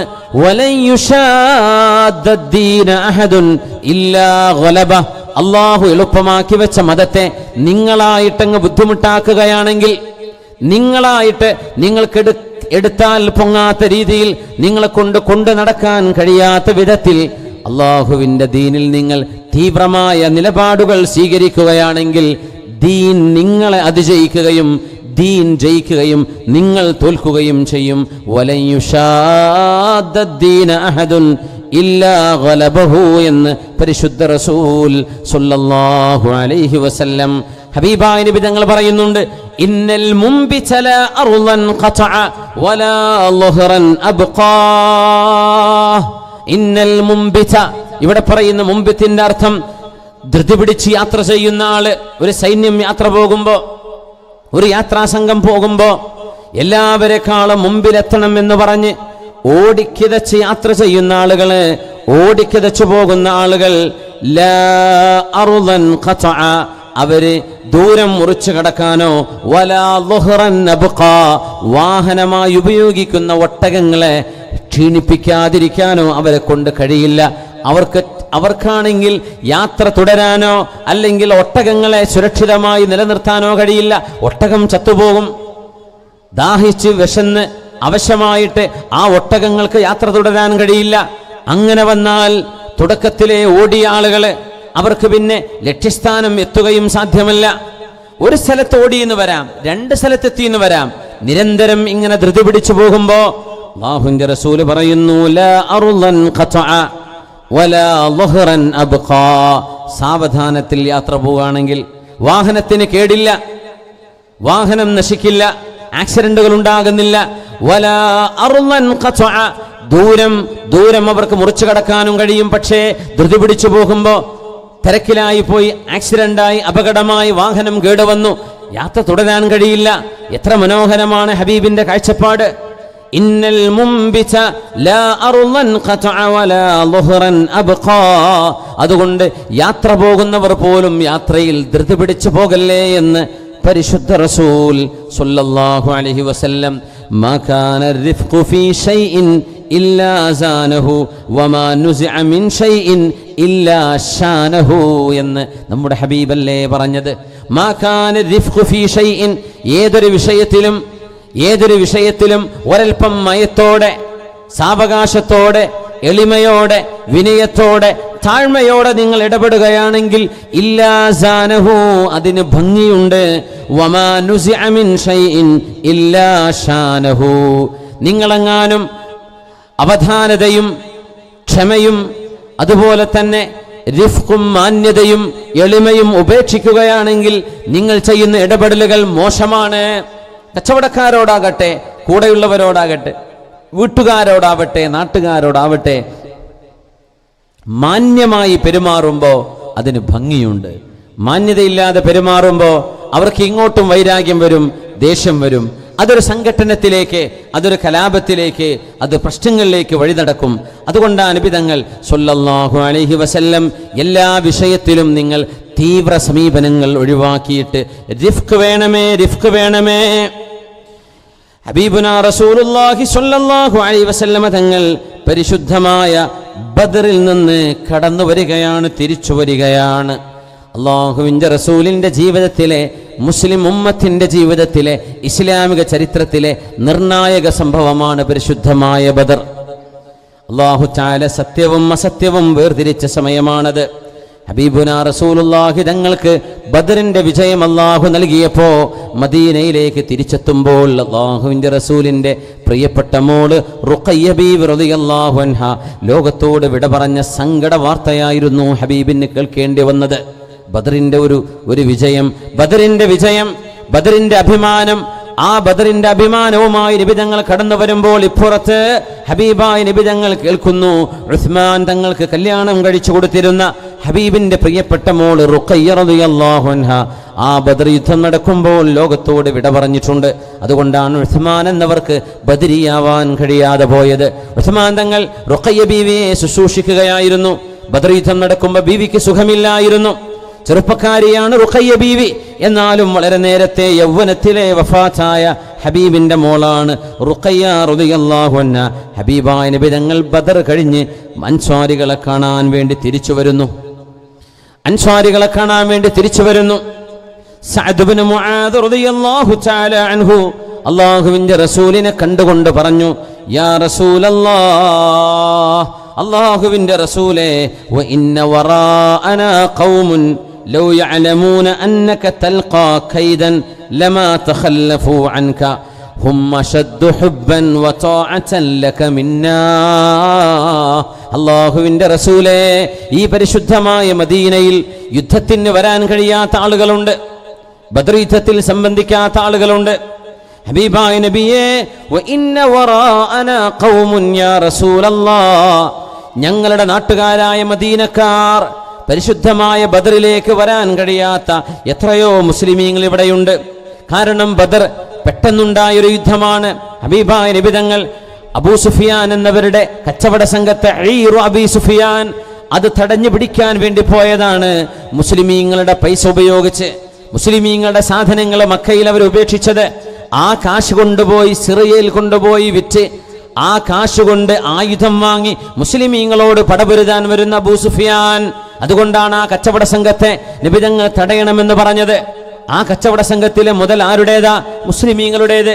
ഹിജ്റ വന്നപ്പോ മക്കയിൽ ഉപേക്ഷിച്ചു പോയത് അതെല്ലാം എടുത്ത് അവര് വിറ്റുപെറുക്കിയിട്ട് ആ സംഖ്യ കൊണ്ട് മുസ്ലിമീങ്ങളെ ആക്രമിക്കാൻ ആയുധം വാങ്ങാൻ പോയതാണ് അബൂ സുഫിയാൻ എന്നവരെ. അന്ന് മുസ്ലിമായിരുന്നില്ല അബൂ സുഫിയാൻ എന്നവരെ റളിയല്ലാഹു അൻഹു. പിന്നീട് മുസ്ലിമായ സുഹാബിയാണ്. മഹാനായ റസൂലുള്ളാഹി സ്വല്ലല്ലാഹു അലൈഹി വസല്ലമ തങ്ങൾ ഒരു യുദ്ധത്തിന് ഒരുങ്ങിയിട്ടല്ല പോയത്. അതുകൊണ്ട് തന്നെ സഅദ് റളിയല്ലാഹു അൻഹുവിന്റെ വാക്ക് ശ്രദ്ധിക്കണം. യുദ്ധത്തിന് വരാത്ത ആളുകളുണ്ടെങ്കിൽ അവരെ പറ്റിയുള്ള മോശമല്ല സഅദ് എന്നവർ പറയുന്നത്, കുറ്റപ്പെടുത്തല്ലേ ചെയ്തത്. യാ റസൂലല്ലാഹ്, അല്ലാഹുവിന്റെ റസൂലേ, ഇന്ന വറാഅനാ ഖൗമുൻ, ഞങ്ങളുടെ പിറകിൽ മദീനത്ത് യുദ്ധത്തിന് വരാതിരിക്കുന്ന ചില ആളുകൾ ഉണ്ടായിരുന്നു. ലൗ യഅലമൂന അൻ തൽഖാ കൈദൻ ലമാ തഖല്ലഫൂ അൻക. ഹബീബായ നബിയേ, ബദർ യുദ്ധത്തിൽ അങ്ങനെ ഒരു യുദ്ധം നടക്കുമെന്നവരറിയുകയായിരുന്നുവെങ്കിൽ അവരൊരിക്കലും വരാതിരിക്കില്ലായിരുന്നു നബിയേ. ബദറിൽ യുദ്ധമില്ലല്ലോ എന്ന് വിചാരിച്ചവർ വരാതിരുന്നതാണ്. ഹും അശദ്ദു ഹുബ്ബൻ വ ത്വാഅതൻ ലക മിന്നാ, ഞങ്ങളെക്കാളും നബിയെ നിങ്ങളോട് ഇഷ്ടവും അങ്ങയെ അനുസരിക്കുകയും ചെയ്യുന്നവരാണവര്. പക്ഷെ അവർ യുദ്ധത്തിന് വരാതിരുന്നത് അവര് മോശക്കാരായതുകൊണ്ടല്ല. പിന്നെയോ ഒരു യുദ്ധം നടക്കില്ല എന്ന് വിചാരിച്ച്, ഒരു യുദ്ധത്തിന്റെ ആവശ്യമില്ലല്ലോ എന്ന് വിചാരിച്ച് അവര് വരാതിരുന്നതാണ് നബിയെ. അവരാണെങ്കിലോ ഹും അശദ്ദു ഹുബ്ബൻ വ ത്വാഅതൻ ലക മിന്നാ, ഞങ്ങളെക്കാളും അങ്ങയോട് സ്നേഹമുള്ളവരാണ് നബിയെ. ഇത് വളരെ മനോഹരമാണ്. ഈ വാക്കുകൾ. വരാതിരുന്ന ആളുകളെ പറ്റി പരാതി പറയാൻ നബിയോട്, നബിയെ അവർ ഈമാനില്ലാത്തവരാകട്ടോ, നബി അവര് മുനാഫിക്കുകളാണ്, അവര് കുഴപ്പക്കാരാണ്, അവര് കണ്ടോ ഒരു യുദ്ധമുണ്ടായപ്പോ അവര് വരാതിരുന്നു എന്നൊക്കെ കുറ്റം പറയാൻ കഴിയുന്ന ഒരു സ്ഥാനത്ത് മഹാനായ സ്വഹാബി സഅദ് ഇബ്നു മുആദ് റളിയല്ലാഹു അൻഹു അല്ലാഹുവിന്റെ റസൂലിനോട് പറയുന്നു, ഇല്ല നബിയേ, അവർ ഞങ്ങളെക്കാളും അങ്ങയോട് യുദ്ധം ചെയ്യാൻ കൂടെ വന്ന ഞങ്ങളെക്കാളും അങ്ങയോട് സ്നേഹമുള്ളവരാണ്. റസൂലുള്ളാഹി സ്വല്ലല്ലാഹു അലൈഹി വസല്ലമ തങ്ങൾ, ഹബീബായ നബി തങ്ങൾ അൻസ്വാരികളെ കണ്ടുമുട്ടുന്നു. മദീനയിലെത്തിയപ്പോ അവരിലുണ്ട് ഉസൈദ് ഇബ്നു ഹുദൈർ റളിയല്ലാഹു അൻഹു. വളരെ മനോഹരമായി ഖുർആൻ പാരായണം ചെയ്തിരുന്ന സ്വഹാബിയാണ് ഉസൈദ് ഇബ്നു ഹുദൈർ റളിയല്ലാഹു അൻഹു. മഹാനായ ഉസൈദ് റളിയല്ലാഹു തആല അൻഹു സ്വഹാബികളെ അഭിനന്ദിക്കുകയാണ്. മഹാൻ അവർക്ക് ബദറിലേക്ക് വരാൻ കഴിഞ്ഞിട്ടില്ല. അപ്പൊ പറഞ്ഞു, വളരെ നന്നായിട്ടുണ്ട്, ബദർ വിജയമായല്ലോ, ബദർ വിജയിച്ചല്ലോ. കാരണം ബദറിന്റെ പ്രത്യേകത, ബദർ യുദ്ധം കഴിഞ്ഞ് ബദർ യുദ്ധം വിജയമുണ്ടായിട്ട് 3 ദിവസം അവിടെ താമസിച്ചതിന്റെ ശേഷമാണ് നബിതങ്ങൾ ബദർ വിട്ടുപോരുന്നത്. 3 ദിവസം അവിടെ താമസിച്ചു. നോക്കണം, മുസ്ലിമീങ്ങളെക്കാളും 2 ഇരട്ടി ഏറെ വന്നിരുന്ന ശത്രുക്കളോട് അള്ളാഹുവിന്റെ റസൂലിന് അള്ളാഹു അഭൗതികമായ സഹായം നൽകി, അള്ളാഹു വിജയം നൽകിയപ്പോൾ അള്ളാഹുവിന്റെ റസൂല് ജയിച്ച ഉടനെ ബദർ വിട്ട് ഓടിപ്പോരുകയല്ല ചെയ്തത്, അവിടെ തന്നെ നിന്നു. ബദർ ഒരു സ്ഥലത്തിന്റെ പേരാണ്. മദീനയിൽ നിന്ന് ഏകദേശം 100 കിലോമീറ്റർ. അവിടെ തന്നെ നബിതങ്ങൾ നിന്നു. 3 ദിവസം ക്യാമ്പ് ചെയ്തു. എന്തിനാണെന്നറിയോ? ശത്രുക്കൾക്ക് കാണിച്ചു കൊടുക്കാൻ ഞങ്ങൾ പേടിച്ചിരിക്കുകയല്ല, ജയിച്ചു പിന്നെ ഓടി രക്ഷപ്പെടാമല്ല, ഞങ്ങൾ ഇവിടെ തന്നെ ക്യാമ്പ് ചെയ്യുന്നു. ഏത് പ്രതിസന്ധികളെയും തരണം ചെയ്യാൻ. അങ്ങനെ മദീനയിലേക്ക് മടങ്ങി വന്നിരിക്കുന്നു ഹബീബുനാ റസൂലുള്ളാഹി സ്വല്ലല്ലാഹു അലൈഹി വസല്ലം. ഉസൈദ് ഇബ്നു ഹുദൈർ റളിയല്ലാഹു അൻഹു വന്നിട്ട് സ്വഹാബികൾ അഭിനന്ദിക്കുന്ന കൂട്ടത്തിൽ മഹാനായ ഉസൈദ് തങ്ങളുടെ മനോഹരമായ വാക്കുകൾ, നിങ്ങളൊക്കെ ഖുറൈശികളിലെ പ്രമാണിമാരെ മുഴുവൻ വകവരുത്തിയിട്ട് ഇസ്ലാമിന് വിജയം സുനിശ്ചിതമാക്കി വരികയല്ലേ, അഭിനന്ദനങ്ങൾ അഭിനന്ദനങ്ങൾ എന്ന് പറഞ്ഞപ്പോ സ്വഹാബിയായ സലാമത്ത് ഇബ്നു വഖ്ശ് റളിയല്ലാഹു അൻഹു, അദ്ദേഹം അൻസ്വാരിയാണ്, മഹാനവറുകൾ ഒരു മറുപടി കൊടുത്തു. അലാ മാദാ തുഹന്നിഊന അലാ മാദാ തുഹന്നിഊനനാ ഇന്നാ ഇൻ ലഖീനാ ഇല്ലാ അജായിജ സുൽഅ കൽ ഇബ്ലിൽ മുഅല്ലഖതി ഫഖതൽനാഹും. റസൂലുള്ളാഹി സ്വല്ലല്ലാഹു അലൈഹി വസല്ലം, ഹബീബുനാ റസൂലുള്ളാഹി സ്വല്ലല്ലാഹു അലൈഹി വസല്ലം തങ്ങൾ കേട്ടുകൊണ്ടിരിക്കുകയാണ് ഈ മറുപടി പറഞ്ഞത്. എന്തിനാണ് ഉസൈദ് ഇബ്നു ഹുദൈറെ നിങ്ങൾ ഞങ്ങളെ അഭിനന്ദിക്കുന്നത്? പറയുന്ന ആള് യുദ്ധത്തിന് വരാൻ കഴിയാതിരുന്ന സ്വഹാബി അൻസ്വാരി, മറുപടി കൊടുക്കുന്നത് യുദ്ധത്തിന് പോയി വരുന്ന ആള് സലാമത്ത് ഇബ്നു വഖ്ശ് റളിയല്ലാഹു അൻഹു. ഞങ്ങൾ വലിയ കർമ്മങ്ങൾ ചെയ്തു എന്ന് ഞങ്ങൾ അഭിനന്ദിക്കേണ്ട വല്ല കാര്യമുണ്ടോ? അത് കുറെ വയസ്സന്മാരല്ലേ വന്നത്, വയസ്സന്മാർ, എണീറ്റ് നടക്കാൻ പറ്റാത്ത ഒട്ടകങ്ങളെ പോലെയുള്ള വയസ്സന്മാര്. ഇൻ ലഖീനാ ഇല്ലാ അജായിജ സുൽഅ കൽ ഇബ്ലിൽ മുഅല്ലഖ ഫഖതൽനാഹും. ബദറിൽ ഞങ്ങൾ അബൂജഹലിനെ, ഉത്ബയെ, ഷൈബയെ ഒക്കെ വകവരുത്തിയിട്ടുണ്ട്. അവരൊക്കെ എന്ന് പറഞ്ഞാൽ പ്രായമുള്ള വയസ്സന്മാരല്ലേ. ആ പ്രായമുള്ള ആളുകളെ വകവരുത്തിയതിന് ഞങ്ങളോട് ഇത്ര അഭിനന്ദനം പറയേണ്ടതുണ്ടോ എന്ന് പരിശുദ്ധ റസൂൽ സ്വല്ലല്ലാഹു അലൈഹി വസല്ലമ തങ്ങൾ ഇരിക്കുന്ന സദസ്സിലേക്ക് സലാമത്ത് ഇബ്നു വഖ്ശ് റളിയല്ലാഹു അൻഹു മറുപടി പറയുന്നു. ആ മറുപടി അത്ര നല്ല മറുപടിയല്ല. റസൂലുള്ളാഹി തങ്ങളെ ഉപദ്രവിച്ച ഖുറൈശികളാണവര്. ആ കൊല്ലപ്പെട്ട മുഴുവൻ ആളുകളും ഹബീബായ നബി തങ്ങളെ വകവരുത്താൻ വേണ്ടി അവരാണ് യുദ്ധം തുടങ്ങിയത്. യുദ്ധം വേണ്ട എന്ന് തീരുമാനിച്ചിടുന്നിടത്ത് അവരാണ് യുദ്ധം വേണമെന്ന് തീരുമാനിച്ചത്. റസൂലുള്ളാഹി സ്വല്ലല്ലാഹു അലൈഹി വസല്ലമ തങ്ങൾ, ഹബീബായ നബി തങ്ങൾ സലാമത്ത് ഇബ്നു വഖ്ശ് എന്നവരോട് പറയുന്ന മറുപടി നോക്കൂ. യബ്ന അഖീ ഉലൈകൽ മലഉ മിനൻ നാസ് الذين قتلت وإن كانوا أعداءنا وإن كانوا أهل الشرك والجاهلية لكنهم رؤوس الناس وأسياد الناس എന്ന് പരിശുദ്ധ റസൂൽ സ്വല്ലല്ലാഹു അലൈഹി വസല്ലം സലാമത്ത് ഇബ്നു വഖ്ശ് ഖുറൈശികളിലെ ആളുകളെ വകവരുത്തിയപ്പോ അതൊക്കെ എണീറ്റ് നടക്കാൻ കഴിയാത്ത വയസ്സന്മാരല്ലേ എന്ന് നിങ്ങൾ ഈ താഴ്ത്തിക്കെട്ടി പറയുന്നതുണ്ടല്ലോ. ഹബീബായ നബി തങ്ങൾ പറയുന്നു, യബ്ന അഖീ, എന്റെ സഹോദരപുത്ര, ഉലൈകൽ മലഉ മിനൻ നാസ്, അവര് പ്രമാണിമാരായ ആളുകളാണ്. വഇൻ കാനൂ അഅദാഅനാ വഇൻ കാനൂ അഹ്ലശ് ശിർകി വൽ ജാഹിലിയ. ആ കൊല്ലപ്പെട്ട ആളുകളിൽ അബൂജഹലുണ്ട്, ഉത്ബയുണ്ട്, ഷൈബത്തുണ്ട്, ഉമയ്യത്ത് ഇബ്നു ഖലഫുണ്ട്. അങ്ങനെ പ്രമാണികളായ ഖുറൈശി നേതാക്കന്മാർ അവര് നമ്മുടെ ശത്രുക്കളാണെങ്കിലും, നബി തങ്ങൾ നൽകുന്ന മറുപടി നോക്കണം, അവര് നമ്മുടെ ശത്രുക്കളാണെങ്കിലും, ജാഹിലിയത്തിന്റെ ആളുകളും ഷിർക്കിന്റെ ആളുകളാണെങ്കിൽ തന്നെയും, ലാകിന്നഹും റൂസുന്നാസി വഅസിയാദുന്നാസ്, അവര് ജനങ്ങളുടെ നേതാക്കന്മാരാണ്, അവര് മക്കയിലെ പ്രമാണിമാരാണ്, അവര് മക്കയിലെ മുതിർന്ന നേതാക്കന്മാരായിരുന്നില്ലേ? അതുകൊണ്ട് അവിടെ കൊല്ലപ്പെട്ട ആളുകളെ വെറും എണീറ്റ് നടക്കാൻ പറ്റാത്ത പാവം ഒട്ടകങ്ങളെ പോലത്തെ കുറച്ച് വയസ്സന്മാർ എന്ന് നിങ്ങൾ താഴ്ത്തിക്കെട്ടി പറയേണ്ടതുണ്ടോ? സലാമത്ത് ഇബ്നു വഖ്ശ് അവർ കൊല്ലപ്പെട്ടു, ശരിയാണ്, അവർ നമ്മുടെ ശത്രുക്കളായിരുന്നു, പക്ഷേ അവര് നേതാക്കന്മാരായിരുന്നല്ലോ, അവര് നേതാക്കന്മാരായിരുന്നല്ലോ. ഇതാരാ പറഞ്ഞത്? അഷ്റഫുൽ ഖൽഖ് റസൂലുള്ളാഹ് സ്വല്ലല്ലാഹു അലൈഹി വസല്ലം. ശത്രുക്കളിൽ പോലും അവരുടെ നന്മയെ കാണുകയായിരുന്നു ഹബീബായ നബി തങ്ങൾ. തങ്ങളല്ല യുദ്ധം ആരംഭിച്ചത്, അവരാണ് യുദ്ധം തുടങ്ങി വെച്ചത്. എന്നാൽ പ്രതിരോധിക്കാൻ ചെന്നതാണ് അഷ്റഫുൽ ഖൽഖ് റസൂലുള്ളാഹി സ്വല്ലല്ലാഹു അലൈഹി വസല്ലം. ആ കൊല ചെയ്യപ്പെട്ട പ്രമാണിമാർ ഖലീബ് ബദർ എന്ന് പറയുന്ന ബദറിലെ പൊട്ടക്കിണറ്റിലേക്ക് അവരെ മുഴുവൻ ആ കിണറ്റിലേക്ക് ഇട്ടപ്പോഴും പരിശുദ്ധ നബി തങ്ങൾ, അവര് പ്രമാണിമാരാണ്, അവര് നേതാക്കന്മാരായിരുന്നു, പക്ഷേ ജാഹിലിയത്തിൻ്റെത് ഷിർക്കിന്റെ ആളുകളാണ്. അവർ ശിർക്കിന്റെ ആളുകളാണ്. ലാകിന്നഹും റൂസുൻ നാസി വഅസിയാദുൻ നാസ്, അവർ ജനങ്ങളുടെ നേതാക്കന്മാരല്ലേ, അവർ നാട്ടിലെ പ്രമാണിമാരല്ലേ, അവരൊക്കെ ചെറുതായി കാണേണ്ടതുണ്ടോ? അവര് പ്രമാണിമാര് തന്നെയാണ്. അതുകൊണ്ട് ഉസൈദ് ഇബ്നു ഹുദൈർ എന്നവര് റളിയല്ലാഹു അൻഹു ആ അഭിനന്ദിക്കുന്ന അഭിനന്ദനത്തിന് എന്ത് കുഴപ്പമാണ്? സലാമത്ത് ഇബ്നു വഖ്ഷേ എന്ന റസൂലുള്ളാഹി സ്വല്ലല്ലാഹു അലൈഹി വസല്ലമ തങ്ങൾ ആ സന്ദർഭത്തിൽ ചോദിക്കുന്നുണ്ട്. നോക്കണം, ഹബീബായ നബി തങ്ങളുടെ മുഖ്യ ശത്രുവായിരുന്ന ഫിർഔനു ഹാദിഹിൽ ഉമ്മ, ഈ സമുദായം കണ്ട ഫിർഔനാണെന്ന് നബി തങ്ങൾ പറഞ്ഞ ആളാണ് അബൂജഹൽ അംർ ഇബ്നു ഹിഷാം.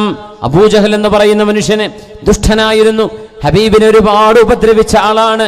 എന്നാലും അല്ലാഹുവിന്റെ റസൂൽ അവരുടെ മകൻ അബൂജഹലിന്റെ മകൻ ഇക്രിമത്ത് ഇബ്നു അബീ ജഹൽ, ഇക്രിമ റളിയല്ലാഹു അൻഹു സ്വഹാബിയാണ്. നോക്കണം, വാപ്പ കൊടിയ നേതാവ്, മുശ്രിക്കിന്റെ ഷിർക്കിന്റെ നേതാവ്, മകൻ ഹബീബിന്റെ സ്വഹാബിയാണ് ഇക്രിമ റളിയല്ലാഹു അൻഹു. ഇക്രിമ റളിയല്ലാഹു അൻഹു മുസ്ലിമായി വരുമ്പോ ഇക്രിമ റളിയല്ലാഹു അൻഹുവിനോട് അല്ലാഹുവിന്റെ റസൂൽ പറയുന്നുണ്ട്, മോനെ ഇക്രിമ, നിന്റെ പിതാവിൽ നിന്ന് ഒരു നന്മ വരുന്നുണ്ട് എന്ന് എനിക്കറിയാമായിരുന്നു മോനെ. എന്താണ് ആ വാക്ക്? അലിംതു അന്ന മിൻ നബീക യഅതിൽ ഖൈർ. അബൂജഹലാണ് നിങ്ങളുടെ ഉപ്പ, ആ ദുഷ്ടനായ പിതാവിൽ നിന്ന് ഒരു നന്മയുണ്ടാകുമെന്ന് ഞാൻ പ്രതീക്ഷിച്ചിരുന്നു. ആ നന്മയാണ് ഇക്രിമ മുസ്ലിമായി വരുന്ന നിങ്ങളെന്ന മകനെന്ന് പരിശുദ്ധ റസൂൽ സ്വല്ലല്ലാഹു അലൈഹി വസല്ലം. ഇക്രിമ റളിയല്ലാഹു അൻഹു മക്ക വിജയം നടക്കുമ്പോൾ യമനിലേക്ക് കപ്പൽ കയറി രക്ഷപ്പെടാൻ പോവുകയാണ്. ഇക്രിമ റളിയല്ലാഹു അൻഹുവിനെ തിരിച്ചു കൊണ്ടുവന്നത് അദ്ദേഹത്തിന്റെ ഭാര്യയാണ്. ഇക്രിമ റളിയല്ലാഹു തആല അൻഹു ഹബീബായ നബി തങ്ങളുടെ മുമ്പിലേക്ക് വരുമ്പോ റസൂലുള്ളാഹി തങ്ങൾ പറഞ്ഞു, യഅതീകും ഇക്രിമത്തു ഇബ്നു അബീ ജഹ്ലിൻ മുഹാജിറൻ മുസ്ലിമാ ലാ തസുബ്ബു അബാ ഫഇന്ന സബ്ബൽ മയ്യിതി യുഅ്ദിൽ ഹയ്യ വലാ യസുലു ഇലൽ മയ്യിത്. ഹബീബുനാ റസൂലുള്ളാഹി തങ്ങളുടെ വീക്ഷണങ്ങൾ നോക്കണം. ഇസ്ലാമിനെ മനസ്സിലാക്കാതെയും ഇസ്ലാമിന്റെ തത്വങ്ങളെ ഉൾക്കൊള്ളാതെയും ദീനിന്റെ വിഷയത്തിൽ തീവ്ര സമീപനങ്ങൾ സ്വീകരിക്കുമ്പോൾ അള്ളാഹുവിന്റെ റസൂലിന്റെ ഈ മാതൃകകൾ നമ്മൾ കണ്ടില്ലെന്ന് പോകരുത്. അള്ളാഹുവിന്റെ റസൂൽ പറയുന്നു, സ്വഹാബികളോട് പറയുകയാണ്, സ്വഹാബികളെ, ഇക്രിമത്ത് ഇബ്നു അബീ ജഹൽ ഇനി മുസ്ലിമായി വരുന്നുണ്ട്. അദ്ദേഹം ജിദ്ദയിലെത്തിയിട്ടുള്ളൂ. ജിദ്ദയിൽ നിന്നാണ് കപ്പൽ കയറി പോയത്. ജിദ്ദയിലൂടെ ഉമ്മു ഹക്കീം എന്ന അവരുടെ ഭാര്യ, മഹാനായ അഷ്റഫുൽ ഖൽഖ് തങ്ങളുടെ സ്വഹാബിയത്താണ്, അവരെ ഭർത്താവിനെ ദീനിലേക്ക് കൊണ്ടുവരുന്നു. അല്ലാഹുവിന്റെ റസൂലിന്റെ അരികത്തേക്ക് വരുമെന്നറിഞ്ഞപ്പോഴേക്കും ഒരു മൊബൈൽ കോൾ ഇല്ലാത്ത കാലം, കമ്മ്യൂണിക്കേഷൻ സംവിധാനങ്ങളില്ലാത്ത കാലം, വഹയിന്റെ വെളിച്ചത്തിൽ റസൂലുള്ളാഹി സ്വല്ലല്ലാഹു അലൈഹി വസല്ലമ തങ്ങൾ പറഞ്ഞു കൊടുത്തു, യഅതീകും ഇക്രിമത്തു ഇബ്നു അബീ ജഹ്ലിൻ മുഹാജിറൻ മുസ്ലിമാ. ഇക്രിമ ഹിജ്റ ചെയ്ത് പലായനം ചെയ്ത് ഓടി രക്ഷപ്പെട്ട് വരുന്നുണ്ട്, മുസ്ലിമായിട്ട് വരുന്നുണ്ട്. ഇക്രിമ റളിയല്ലാഹു അൻഹു ബദറിൽ മുസ്ലിമീങ്ങളുടെ ശത്രുവാൻ, ഉഹദിൽ ശത്രുവാൻ, ഖന്തക്കിൽ ശത്രുവാൻ, ഹുനൈനിൽ ശത്രുവാൻ, ഖൈബറിൽ ശത്രുവാണ്. മക്ക വിജയം നടക്കുമ്പോൾ പോലും ശത്രുവാണ്. മക്ക വിജയത്തിന്റെ ശേഷമാണ് ഇക്രിമ തങ്ങൾ മുസ്ലിമാകുന്നത്. ഇക്രിമ തങ്ങൾ വരുന്നു എന്ന് ഹബീബായ നബി തങ്ങൾ സ്വഹാബികളോട് വഹയിന്റെ വെളിച്ചത്തിൽ പറഞ്ഞു. ഇക്രിമ വരുന്നുണ്ട്, മുഹാജിറൻ മുസ്ലിമാ, മുഹാജിറായിട്ട് മുസ്ലിമായിട്ട് വരുന്നുണ്ട്. ഫലാ തസുബ്ബു അബാ. ഇക്രിമ വരുമ്പോ അദ്ദേഹത്തിന്റെ വാപ്പയെ പറഞ്ഞ് നിങ്ങളാരും ചീത്ത പറയരുതേ, അദ്ദേഹത്തിന്റെ പിതാവിനെ ചീത്ത പറയരുതേ. നബി തങ്ങൾ പറഞ്ഞ വാക്കാണത്, ലാ തസുബ്ബു അബാ. ഇക്രിമ തങ്ങളുടെ വാപ്പ അബൂജഹലാണ്. ആ അബൂജഹലിനെ ഇക്രിമയുടെ മുമ്പിൽ വെച്ച് നിങ്ങൾ ചീത്ത പറയരുത്.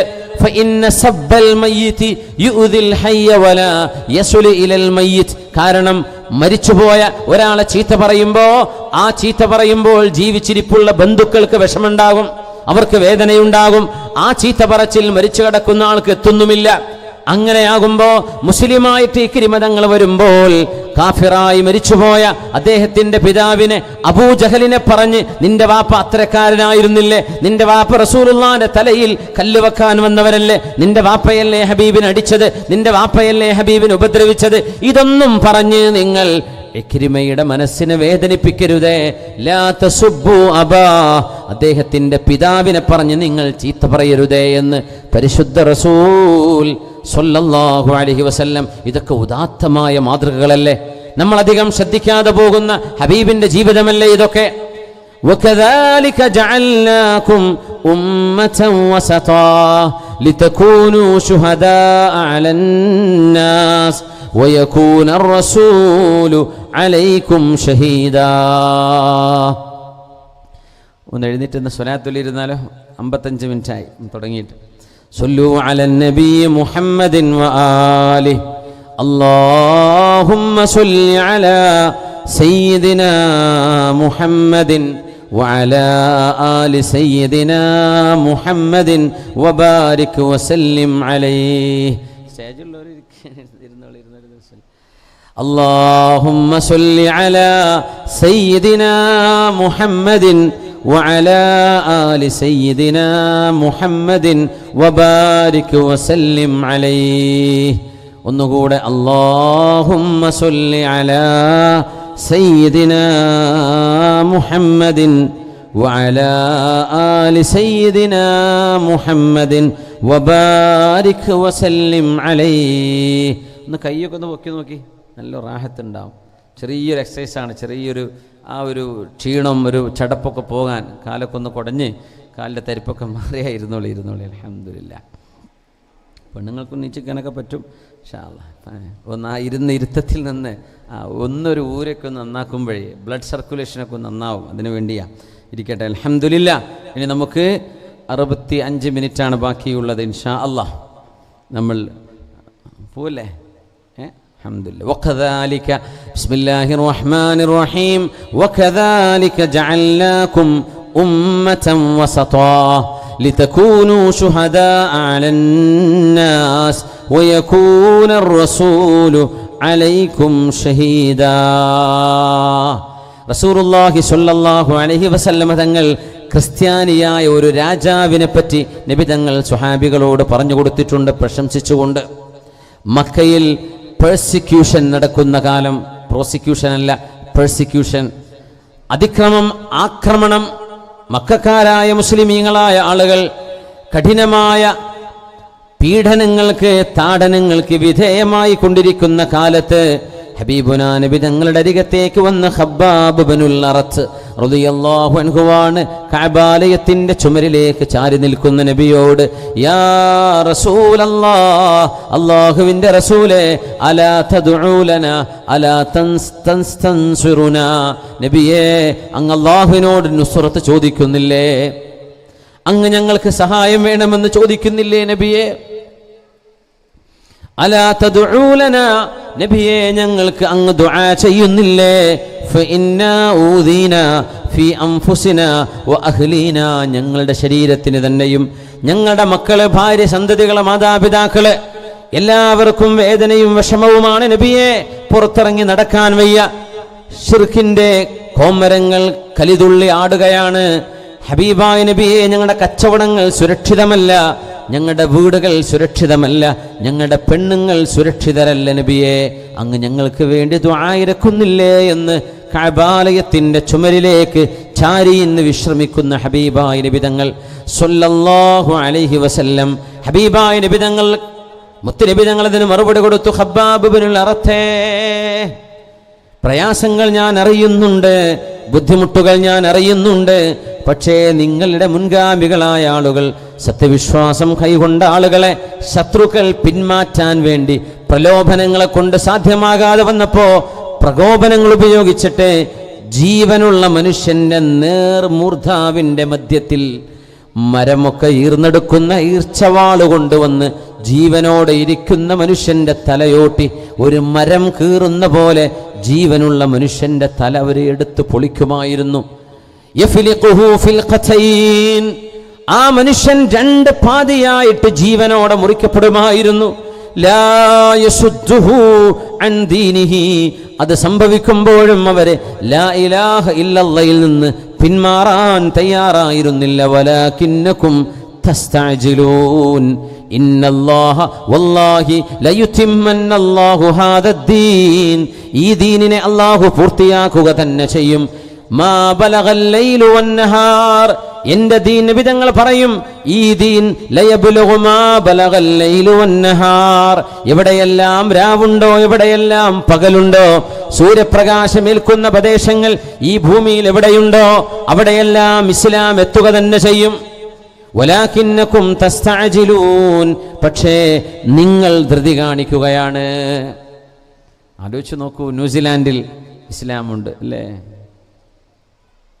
ഫിൻലൻഡിൽ ഇസ്ലാമുണ്ട്, തണുത്തുറഞ്ഞ ഐസ് പെയ്യുന്ന നാടുകൾ, ആർട്ടിക് റീജനുകളിൽ മുസ്ലിമീങ്ങളുണ്ട്. വലിയ അത്ഭുതമല്ലേ? അതിന് പല കാരണങ്ങളും. ഫലസ്തീനിൽ ജൂതന്മാരുടെ ആക്രമണമുണ്ടായത് ലോകത്തിൻ്റെ എല്ലാ ഭാഗത്തും ഇസ്ലാം പ്രചരിക്കാൻ അള്ളാഹു നിമിത്തമാക്കി തീർത്തു. നോക്കണം, അവിടെ നിന്ന് ആളുകൾ പലായനം ചെയ്തു, ഈജിപ്തിൽ നിന്ന് പലായനം ചെയ്തു, സിറിയയിൽ നിന്ന് പലായനം ചെയ്തു. അവർ ചെന്നെടുത്ത പള്ളികളുണ്ടാക്കി, മിമ്പറയും മെഹ്റാബുമുണ്ടായി, ദീനും ഖുർആനും പഠിക്കുന്ന അവസരങ്ങളുണ്ടായി. ഇസ്ലാം അവിടെ വളർന്നുകൊണ്ടിരിക്കുകയാണ്. നോക്കണം, ഒരു ഭാഗത്തെ അടിച്ചമർത്താൻ വേണ്ടി ഉദ്ദേശിച്ചപ്പോൾ അതേ വിഭാഗത്തെ കൊണ്ട് അള്ളാഹു ഈ ദീനിനെ വളർത്തി. ന്യൂസിലാൻഡിലെ ക്രൈസ്റ്റ് ചർച്ചിൽ നടന്ന ആ വെടിവെപ്പൊക്കെ നമ്മൾ ആലോചിച്ച് നോക്കൂ. അവർക്കൊക്കെ അള്ളാഹു സ്വർഗം നൽകട്ടെ. ആ വെടികൊണ്ട് ഷഹീദായ ആളുകൾ, അവരുടെ കുടുംബങ്ങൾക്ക് അള്ളാഹു മനസ്സമാധാനം നൽകട്ടെ. 50 ആളുകളെ വെടിവെച്ചിട്ടപ്പോഴും 500 ആളുകൾക്ക് കലിമ ചൊല്ലാനുള്ള അവസരം അള്ളാഹു അതിൻ്റെ പിറകിൽ കൊടുത്തില്ലേ? ഇതല്ലേ അള്ളാഹുവിൻ്റെ തീരുമാനം. 50 ആളെ പോയുള്ളൂ ദീനിന്, പക്ഷേ ഇസ്ലാമിന് 500 ആളുകൾ ഇതിനകം കലിമ ചൊല്ലിക്കഴിഞ്ഞു. 500 അത് 5000 കവിഞ്ഞു പോകും. അത്രയും ആളുകൾ ഈ മനോഹരമായ ദീൻ ഞങ്ങൾക്ക് പഠിക്കണം. ന്യൂസിലാൻഡിന്റെ പാർലമെന്റിൽ വിശുദ്ധ ഖുർആനിന്റെ പാരായണം നടന്നു കഴിഞ്ഞു. ആ വെടിവെപ്പില്ലായിരുന്നെങ്കിൽ ഇതൊക്കെ നടക്കുമായിരുന്നു. നിങ്ങൾ ആലോചിച്ചു നോക്കൂ. ഇത് അല്ലാഹുവിൻ്റെ തീരുമാനം. ലിയുദ്ഹിറഹു അലദ്ദീനി കുല്ലി വലൗ കരിഹൽ കാഫിറൂൻ. അവിശ്വാസികൾക്ക് ഇഷ്ടമല്ലെന്ന് എനിക്കറിയാം, എന്നാലും ഈ ദീനിനെ ഞാൻ ലോകത്ത് ഏറ്റവും ഉന്നതമായ സ്ഥാനത്തേക്ക് ഉയർത്തിക്കൊണ്ടിരിക്കും എന്ന് അല്ലാഹു ജല്ല ജലാലു. ആ പറഞ്ഞതല്ലേ നടക്കുന്നത്. ലയബ്ലുഗന്ന ഹാദദ്ദീനു മാ ബലഗൽ ലൈലു വന്നഹാർ, രാവും പകലും എവിടെയൊക്കെയുണ്ടോ അവിടങ്ങളിൽ ഈ ദീൻ എത്തുക തന്നെ ചെയ്യും. ഖബ്ബാബേ വലാകിന്നകും തസ്തഅജിലൂൻ, പക്ഷേ നിങ്ങൾ ധൃതി കാണിക്കുകയാണോ? മാഷാ അല്ലാഹ്, എല്ലാവർക്കും ബത്തക്ക ജ്യൂസൊക്കെ ഉണ്ടല്ലേ? മാഷാ അല്ലാഹ്, നല്ല VIP ട്രീറ്റ്മെൻ്റാണ്. അതൊക്കെ ഇപ്പോൾ യമാനിയുടെ മുറ്റത്തേ നടക്കുള്ളൂ. മാഷാ അല്ലാഹ്. പെണ്ണുങ്ങൾക്കൊക്കെ ഉണ്ടോ? എല്ലാവർക്കും ഉണ്ടോ? എല്ലാവർക്കും തികയോ? അൽഹംദുലില്ലാ, ഫ്രീ ആണല്ലേ? അൽഹംദുലില്ലാ. നിങ്ങളൊക്കെ സ്വതക്ക എന്തെങ്കിലും കൊടുത്തില്ലേ? വാട്ടപ്പിലൊക്കെ? അൽഹംദുലില്ലാ. അതൊക്കെ എന്തെങ്കിലുമൊക്കെ സംഭാവനയും കൊടുക്കി. നമ്മുടെ ദീനീ സ്ഥാപനമാണ്, അതിൻ്റെ ചെലവുകളിലേക്ക് സഹായം വേണം. അൽഹംദുലില്ലാ. പെണ്ണുങ്ങൾക്ക് സഹോദരിമാർ വളണ്ടിയേഴ്സ് ഉണ്ട്, അവരെ വകയാണ്, പെണ്ണുങ്ങളെ വകയാണ്. മാഷാ അല്ലാ, മാഷാ അല്ലാ, മാഷാ അല്ലാ. അങ്ങനെയുണ്ടോ പെണ്ണുങ്ങളുടെ അവരുടെ കോൺട്രിബ്യൂഷൻ അല്ലേ? നമുക്ക് ചിലവൊന്നുമില്ല, അവരുടെ വീട്ടിൽ നിന്ന് ഉണ്ടാക്കി കൊണ്ടുവന്ന്. മാഷാ അല്ലാഹ്, അൽഹംദുലില്ലാ. അല്ലാഹു ആ കരങ്ങൾക്ക് ബറക്കത്ത് ചെയ്യട്ടെ. അവിടെ വീടുകളിൽ അല്ലാഹു ബറക്കത്ത് ചെയ്യട്ടെ. മക്കളിൽ അല്ലാഹു കൺകുളിർമയെ കൊടുക്കട്ടെ. ആമീൻ യാ റബ്ബൽ ആലമീൻ. കൂലിയൊക്കെ അവർ കൊണ്ടുപോയിട്ടോ, നമുക്ക് കുടിക്കാനേ തൗഫീഖുള്ളൂ. അവർ ഉണ്ടാക്കി കൊണ്ടുവന്നവരാണ്.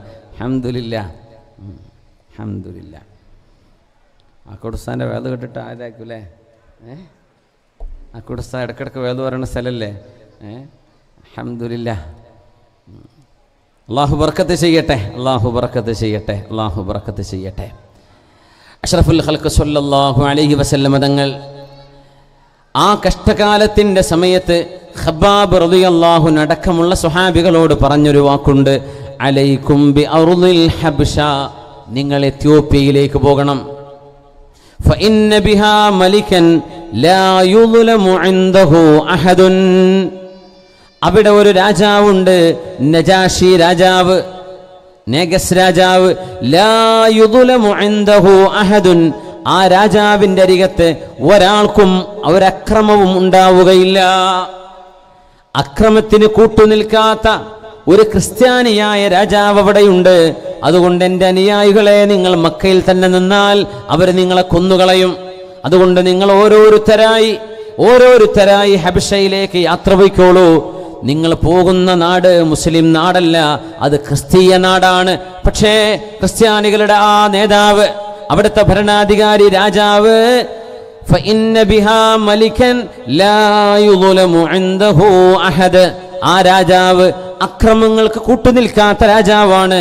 അദ്ദേഹത്തിന്റെ രാജപരിധിയിൽ ഒരാൾക്കും അക്രമമേൽക്കേണ്ടി വരികയില്ല എന്ന് ഹബീബുനാ റസൂലുള്ളാഹി തങ്ങൾ നജാഷി രാജാവിനെ പുകഴ്ത്തി പറഞ്ഞിട്ടുണ്ട്. മഹാനായ ജഅഫർ റളിയല്ലാഹു അൻഹു അടക്കമുള്ള സ്വഹാബിമാർ മരുഭൂമിയിലൂടെ ജിദ്ദ വരെ കപ്പൽ കിട്ടാൻ വേണ്ടി ഒളിഞ്ഞും പാർത്തും നടന്നിട്ട് അവസാനം കപ്പൽ കയറി എത്യോപ്യയിലെത്തിയിട്ട് ആ മഹാന്മാരായ സ്വഹാബിമാരെ മക്കയിലേക്ക് തിരിച്ചു കൊണ്ടുവരാൻ അവരാദ്യം 12 പേരാണ് പോയത്. രണ്ടാമതൊരു ഹിജ്റ എത്യോപ്യയിലേക്ക് നടന്നു. അതിൽ 80 പേരുണ്ട്. മുഴുവൻ ആളുകളെയും മക്കയിലേക്ക് തിരിച്ചു കൊണ്ടുവന്ന് ശിക്ഷിക്കാൻ വേണ്ടി മഹാനായ ഖാലിദ് റളിയല്ലാഹു അൻഹുവിന് ഇസ്ലാം കിട്ടാൻ കാരണക്കാരായ മഹാനായ അംർ ഇബ്നുൽ ആസ് റളിയല്ലാഹു അൻഹു, അന്ന് അംർ എന്നവർ മുസ്ലിമല്ല, ഖുറൈശികൾക്ക് വേണ്ടി രാജാവിന് പാരിതോഷികങ്ങൾ കൊണ്ടുപോയി കൊടുത്തു. പാരിതോഷികങ്ങൾ കൊണ്ടുപോയി കൊടുത്തിട്ട് രാജാവിനെ പ്രലോഭിപ്പിച്ചിട്ട് ഇവരെ ഞങ്ങൾക്ക് തിരിച്ചു വരണം. സെർട്ടൻ ഇൻഫിഡൽസ്, ചില മതവിരോധികളായ ആളുകളെ, മതനിരാസം കൊണ്ടവരെ, റൺഅവേ സ്ലേവ്സ്, കുറച്ച് അടിമകളെ, ഓടിപ്പോന്നവരെ, have escaped to your country, നിങ്ങളുടെ രാജ്യത്തേക്ക് വന്നിട്ടുണ്ട്, അവരെ ഞങ്ങൾക്ക് തിരിച്ചു തരണം. രാജാവ് അവരെ തിരിച്ചു കൊടുക്കാൻ വേണ്ടി നിൽക്കുക. അപ്പോഴാണ് ജഅഫർ റളിയല്ലാഹു അൻഹു ഇടപെട്ടത്. ജഅഫർ തങ്ങൾ പറഞ്ഞു, പ്രിയപ്പെട്ട രാജാവേ, നിങ്ങളും ഞങ്ങളും ഒരേ ദൈവത്തിൽ വിശ്വസിക്കുന്നവരല്ലയോ, വേദഗ്രന്ഥങ്ങളിൽ വിശ്വസിക്കുന്നവരല്ലേ, പ്രവാചകന്മാരിൽ വിശ്വസിക്കുന്നവരല്ലേ? ഞങ്ങളുടെ നാട്ടിൽ വന്ന പ്രവാചകൻ മുഹമ്മദ് നബി തങ്ങളിൽ വിശ്വസിച്ചതാണ് ഞങ്ങൾ ചെയ്ത തെറ്റ് ഇവർ പറയുന്നത്. ഞങ്ങളുടെ പ്രവാചകൻ ഞങ്ങളെ നിങ്ങളുടെ നാട്ടിലേക്ക് പറഞ്ഞയച്ചു. എന്തിനെന്നറിയോ? നിങ്ങളുടെ നാട്ടിൽ ഒരാളും ആക്രമിക്കപ്പെടുകയില്ല എന്ന പ്രതീക്ഷയിൽ. ആ നിങ്ങളെ ഞങ്ങളെ ശത്രുക്കൾക്ക് പിടികൊടുക്കുകയാണോ? അപ്പോഴാണ് നജാഷി രാജാവ് Amr എന്നവരോട്, അംറേ, I have a duty to listen to them, ഞാൻ അവർ പറയാനുള്ളത് എന്താണെന്ന് കേൾക്കട്ടെ. ജഅഫർ എന്നവര് മനോഹരമായ ഒരു പ്രസംഗം നടത്തുന്നവിടെ. ജാഹിലിയ്യ കാലത്ത് ഇസ്ലാം വരുന്നതിന്റെ മുമ്പ് ജഅഫർ തങ്ങൾ പറഞ്ഞു നബി രാജാവിനോട്, രാജാവേ, ഞങ്ങൾ കല്ലുകളെ പൂജിച്ചവരാണ്, ഞങ്ങളുടെ കൈ കൊണ്ടുണ്ടാക്കുന്ന മരത്തിന്റെയും കല്ലുകളുടെയും ശില്പങ്ങളെ ദൈവങ്ങളാണെന്ന് വിശ്വസിച്ചവരാണ്, ഞങ്ങളുടെ സ്വന്തം മക്കളെ ജീവനോടെ കുഴിച്ചു മൂടിയവരാണ്, ഞങ്ങളുടെ കയ്യൂക്കുള്ളവൻ പാവപ്പെട്ടവനെ അടിച്ചൊതുക്കുന്നവനായിരുന്നു, ഞങ്ങളുടെ മുതലാളിമാർ പാവങ്ങളെ ചൂഷണം ചെയ്യുന്നവരായിരുന്നു, ഞങ്ങൾ വ്യഭിചാരവും കൊള്ളിവെപ്പും കൊണ്ട് നടന്നവരായിരുന്നു. അപ്പോഴാണ് ഞങ്ങളെ അറിയുന്ന ഒരു പ്രവാചകനെ, ഒരാളെ അള്ളാഹു നബിയായി നിയോഗിച്ചത്. ആ പ്രവാചകർ ഞങ്ങളോട് പറഞ്ഞത്, സ്രഷ്ടാവ് ഒരേ ഒരുത്തനാണ്, ലോകത്തിന് ദൈവമെന്ന് പറയുന്നത് ഒരാളെ പാടുള്ളൂ, ആ ദൈവത്തിന്റെ പേരാണ് അല്ലാഹ്. ആ ദൈവത്തിന് രൂപമില്ല, ശില്പമില്ല, ബിംബങ്ങളില്ല, നിറമില്ല. ആ പ്രവാചകൻ ഞങ്ങളെ പഠിപ്പിച്ചു സത്യം പറയാൻ, സുദ്ഖ് വൽ അമാന, സത്യസന്ധത പാലിക്കാൻ, വൽ അദ്ലി വൽ ഇൻസാഫ്, നീതി പാലിക്കാൻ ഞങ്ങളോട് പഠിപ്പിച്ചു. ഞങ്ങളുടെ അയൽവാസികളെ, ഏത് മതവിശ്വാസികളായാലും സ്വന്തം നഫ്സിനെ സ്നേഹിക്കുന്ന പോലെ അയൽപക്കത്തുള്ള ആളുകൾക്ക് സഹായം നൽകണമെന്നും അവരെ ഇഷ്ടപ്പെടണമെന്നും അവരോട് വെറുപ്പ് കാണിക്കരുതെന്നും ഞങ്ങളെ പഠിപ്പിച്ചു ഞങ്ങളുടെ പ്രവാചകൻ. അതാണോ ഞങ്ങൾ ചെയ്ത തെറ്റ്? അതിനാണോ ഇവരെ ഞങ്ങളെ ഈ രീതിയിൽ പീഡിപ്പിക്കുന്നത്, ഞങ്ങളെ ക്രൂരമായി മർദ്ദിക്കുന്നത്? മഹാനായ നജാഷി രാജാവ്, അദ്ദേഹം പിന്നെ മുസ്ലിമായി എന്ന് മറ്റൊരു അത്ഭുതമാണ്. നജാഷി രാജാവ് കലിമ ചൊല്ലി മുസ്ലിമായ ആളാണ്. റസൂലുള്ളാഹി സ്വല്ലല്ലാഹു അലൈഹി വസല്ലമ തങ്ങളുടെ പ്രിയപ്പെട്ട ഭാര്യയും നമ്മുടെ ഉമ്മയുമായ ഉമ്മുൽ മുഅ്മിനീൻ റംല ബീവി റളിയല്ലാഹു അൻഹാ, അവരെയാണ് ഉമ്മു ഹബീബ എന്നറിയപ്പെടുന്നത്.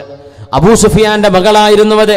അബൂ സുഫിയാൻ എന്നവരെന്ന് മുസ്ലിമല്ല, റളിയല്ലാഹു അൻഹു അന്ന് മുസ്ലിമല്ല.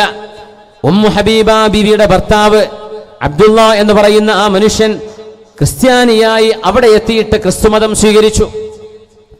അവരൊക്കെ മക്കയിൽ നിന്ന് ഇസ്ലാമിലേക്ക് കടന്നു വന്ന ജാഹിലിയ്യത്തിൽ നിന്ന് വന്നവരാണ്. അപ്പൊ അന്ന് കള്ളുകുടി സുലഭമാണ്. മക്കയിൽ ഇസ്ലാമിന്റെ ചുറ്റുപാടിൽ മദ്യമില്ല, മയക്കുമരുന്നില്ല. സുബ്ഹാനല്ലാഹ്, എത്യോപ്യയിലെത്തിയപ്പോ അവിടെ തങ്ങാടികളിൽ മദ്യക്കുപ്പി കണ്ടപ്പോ ഉമ്മു ഹബീബ ബീവിയുടെ ഭർത്താവിന് കഴിഞ്ഞ കാലത്തെ കള്ളുകുടി ഓർമ്മ വന്നു. അദ്ദേഹം എനിക്ക് മതം മാറണമെന്ന് പറഞ്ഞു. അങ്ങനെ ലഭിച്ച സ്വലീബ്, അവിടുന്ന് കുരിശ് ധരിച്ചു മാലയായിട്ട്. അങ്ങനെ ഇസ്ലാമിൽ നിന്ന് മുർത്തദ്ദായി പോയ ആളായിരുന്നു ഉമ്മു ഹബീബ ബീവിയുടെ ഭർത്താവ്. ആ വിവരം ഹബീബായ നബി തങ്ങൾ അറിഞ്ഞപ്പോൾ ഉമ്മു ഹബീബ റളിയല്ലാഹു അൻഹയെ ഹബീബായ നബി തങ്ങൾ നിക്കാഹ് ചെയ്തു. തങ്ങൾ ബീവിയെ കണ്ടിട്ടില്ല.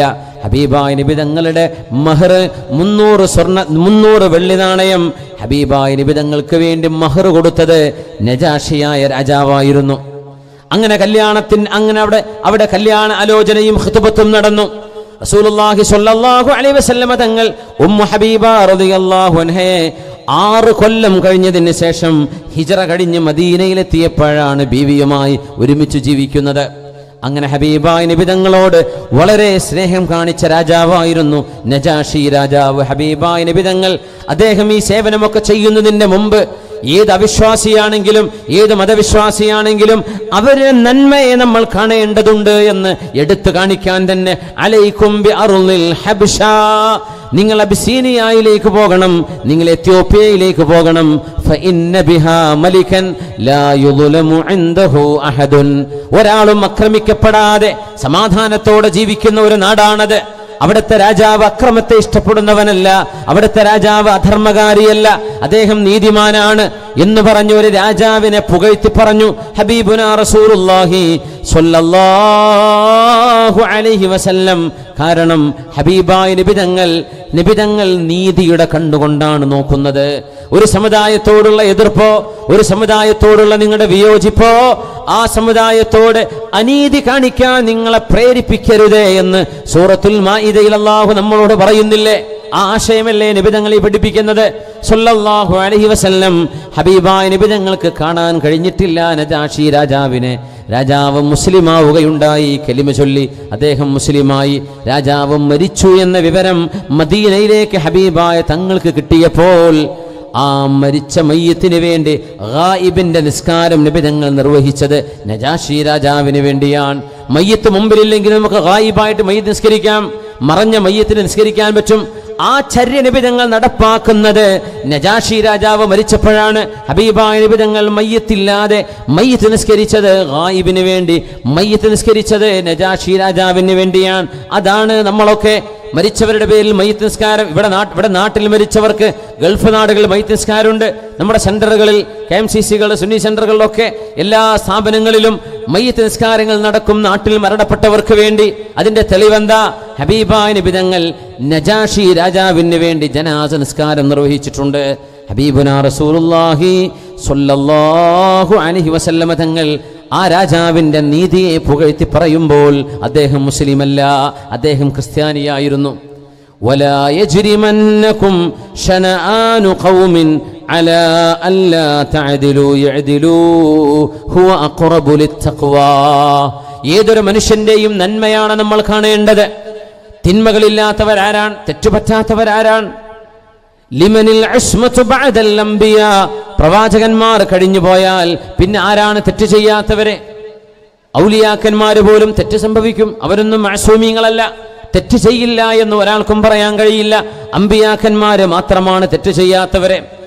തെറ്റുപറ്റിക്കഴിഞ്ഞാൽ ഒരു മനുഷ്യന്റെ തെറ്റ്, ഒരാണിന്റെയോ പെണ്ണിന്റെയോ ഒരു മിസ്റ്റേക്ക്, അവരിന്ന് സംഭവിച്ചു പോയ അബദ്ധം, അതുമാത്രം എടുത്തു കാണിച്ച് ആളുകളെ നിങ്ങൾ അപമാനിക്കരുത് എന്ന് റസൂലുള്ളാഹി സ്വല്ലല്ലാഹു അലൈഹി വസല്ലം ഹബീബായ നബി തങ്ങളുടെ സ്വഹാബി ഒരു ചാരപ്പണി ചെയ്ത ചരിത്രം നമുക്ക് കാണാൻ കഴിയും. ചാരപ്പണി എന്നത് രഹസ്യം ചോർത്തിക്കൊടുക്കലാണ്. വിക്കിലീക്കുകൾ എന്നൊക്കെ പറഞ്ഞ് ലോകത്ത് കോളിളക്കം സൃഷ്ടിച്ച ചാര സംഭവങ്ങൾ ഉണ്ടായിട്ടുണ്ടല്ലോ, രഹസ്യം ചോർത്തുന്നത്. അള്ളാഹുവിന്റെ റസൂലിന്റെ സ്വകാര്യമായ ഒരു രഹസ്യം, മുസ്ലിം ഉമ്മത്തിന്റെ സുരക്ഷയെ ബാധിക്കുന്ന ഒരു രഹസ്യം, മുസ്ലിം സൈന്യത്തെ ബാധിക്കുന്ന ഒരു രഹസ്യം മക്കയിലെ മുശ്രിക്കുകൾക്ക് കത്തിലൂടെ ചോർത്തിക്കൊടുത്തൊരു സംഭവം ഉണ്ടായി. അത് ചെയ്തത് ഹാത്തിബ് ഇബ്നു അബീ ബൽതഅ റളിയല്ലാഹു അൻഹു ആയിരുന്നു. അല്ലാഹുവിന്റെ റസൂൽ സ്വല്ലല്ലാഹു അലൈഹി വസല്ലമ തങ്ങൾ മക്കയിലേക്ക് മദീനയിൽ നിന്ന് 10,000 സ്വഹാബികളെയും കൊണ്ട് യാത്ര തിരിക്കുകയാണ്. മക്ക വിജയം നടക്കാൻ പോകുന്നു. ബിസ്മില്ലാഹിർ റഹ്മാനിർ റഹീം. ഇന്നാ ഫതഹ്നാ ലക ഫത്ഹൻ മുബീനാ. ഇന്നാ ഫതഹ്നാ ലക ഫത്ഹൻ മുബീനാ. നബിയേ, അല്ലാഹു നിങ്ങൾക്ക് വളരെ മനോഹരമായ വിജയം നൽകാൻ പോകുന്നു നബിയേ. ആ വിജയം മക്ക വിജയമാണ്. മക്ക നഗരം ഇസ്ലാമിന്റെ കീഴിലേക്ക് വരാൻ പോകുന്ന സന്ദർഭം. അള്ളാഹുവിന്റെ റസൂലിനോടും സ്വഹാബികളോടും മക്കക്കാർ ചെയ്ത അനീതിക്ക് ഹബീബായ നബി തങ്ങൾ പകരം ചോദിക്കണമെന്ന് ആഗ്രഹിച്ചതാണ്. പക്ഷേ അതൊരു യുദ്ധത്തിലൂടെ ആവരുത് എന്ന് നബി തങ്ങൾക്ക് നിർബന്ധമുണ്ടായിരുന്നു. ചരിത്രം വലിയതാണ്. ആ വിഷയം ഞാൻ ചുരുക്കി പറയാം. ഹുദൈബിയ സന്ധിയിൽ ഒപ്പുവെച്ചു. ഹിജ്റയുടെ 6-ാം വർഷം ഹുദൈബിയ സന്ധി. നബി തങ്ങളും സ്വഹാബിമാരും ഉംറ പോകുമ്പോ അവരെ ഹുദൈബിയ എന്ന് പറയുന്ന മക്കയുടെ അടുത്തുള്ള സ്ഥലത്ത് വെച്ച് ശത്രുക്കൾ തടഞ്ഞു വെച്ചു. മക്കക്കാര് അവര് പറഞ്ഞു, നബിയോട് ഉംറ ചെയ്യാൻ പാടില്ല. തങ്ങൾ ചോദിച്ചു, എന്തുകൊണ്ട്? നിങ്ങൾ ഈ വർഷം തിരിച്ചു പോകണം.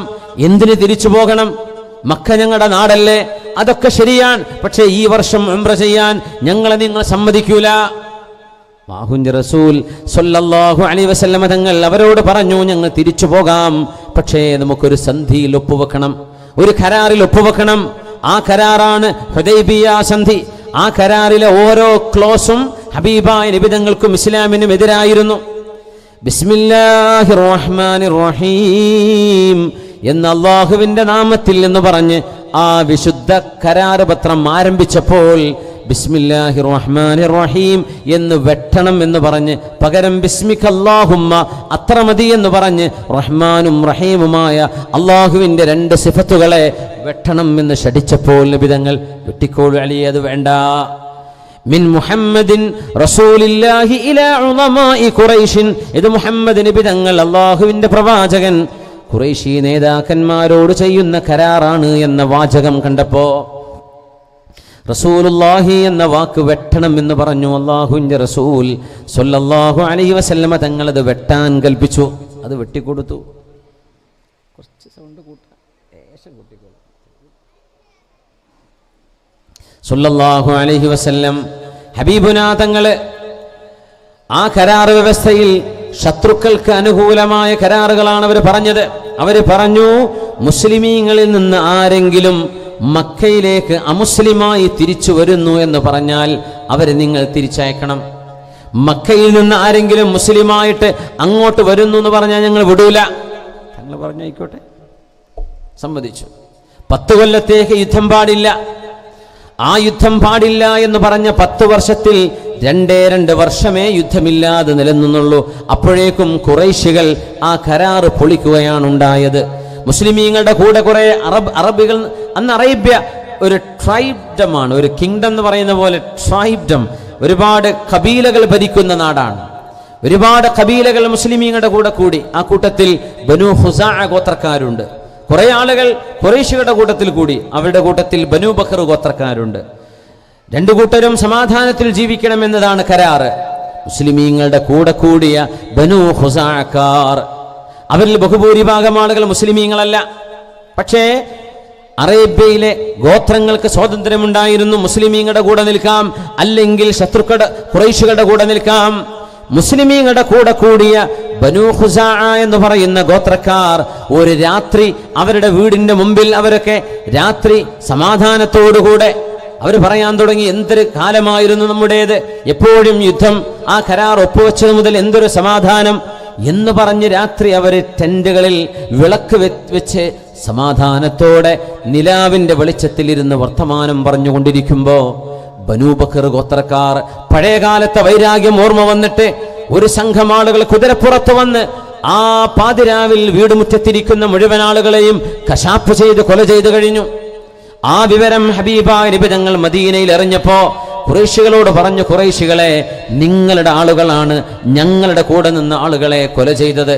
അതുകൊണ്ട് ഓരോരുത്തർക്കും കൊല ചെയ്യപ്പെട്ടവരുടെ ബന്ധുക്കൾക്ക് നിങ്ങൾ ബ്ലഡ് മണി കൊടുക്കണം, 100 ഒട്ടകം വീതം കൊടുക്കണം. അവർ പറഞ്ഞു, ഞങ്ങൾ കൊടുക്കില്ല. ധിക്കാരം കാണിച്ചു. നബി തങ്ങൾ പറഞ്ഞു, അങ്ങനെയാണെങ്കിൽ അത് നിങ്ങൾ ചെയ്യുന്നില്ലെങ്കിൽ ഞങ്ങൾ സഹായിച്ചേക്കാം. പക്ഷേ ഒരു കാര്യം, നിങ്ങളുടെ കൂടെയുള്ള അക്രമകാരികളായ ആളുകളെ നിങ്ങൾ കൈവിട്ടേക്കണം. ബനൂ ബക്കർ ഗോത്രക്കാർ ഇനി നിങ്ങളുടെ സഖ്യത്തിൽ ഉണ്ടാവാൻ പാടില്ല. അവർ പറഞ്ഞു, അതിന് ഞങ്ങൾ തയ്യാറല്ല, അക്രമികളെ ഞങ്ങൾ കൂടെ നിർത്തും. ധിക്കാരം കാണിച്ചു. മുത്തുനബി ഞങ്ങൾ പറഞ്ഞു, നിങ്ങൾ ഞാൻ പറഞ്ഞ 2 കാര്യങ്ങൾക്കും തയ്യാറല്ലെങ്കിൽ ഹുദൈബിയ സന്ധി ഇനി മുതൽ നിലവിലില്ല എന്ന് നമുക്ക് പ്രഖ്യാപിക്കാം. അവർ പറഞ്ഞു, എന്നാ പിന്നെ സന്ധി ഇല്ല എന്നാവട്ടെ.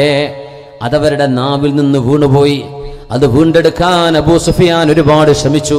പക്ഷേ ആ ശ്രമം ഫലവത്തായില്ല. അവർക്ക് പിന്നെ പേടിയായി തുടങ്ങി. അല്ലാഹുവിന്റെ റസൂൽ തങ്ങൾ നീതിക്ക് വേണ്ടി പോരാടുന്ന ആളാണ്. ഹബീബിന്റെ കൂടെ നിന്ന ബനൂ ഖുസാഅക്കാർ അവർ ബിംബാരാധകരായിരുന്നു. ബഹുഭൂരിഭാഗം ആളുകൾ ബിംബാരാധകരാണ്. അവർ മുസ്ലിമീങ്ങൾ പോലുമല്ല.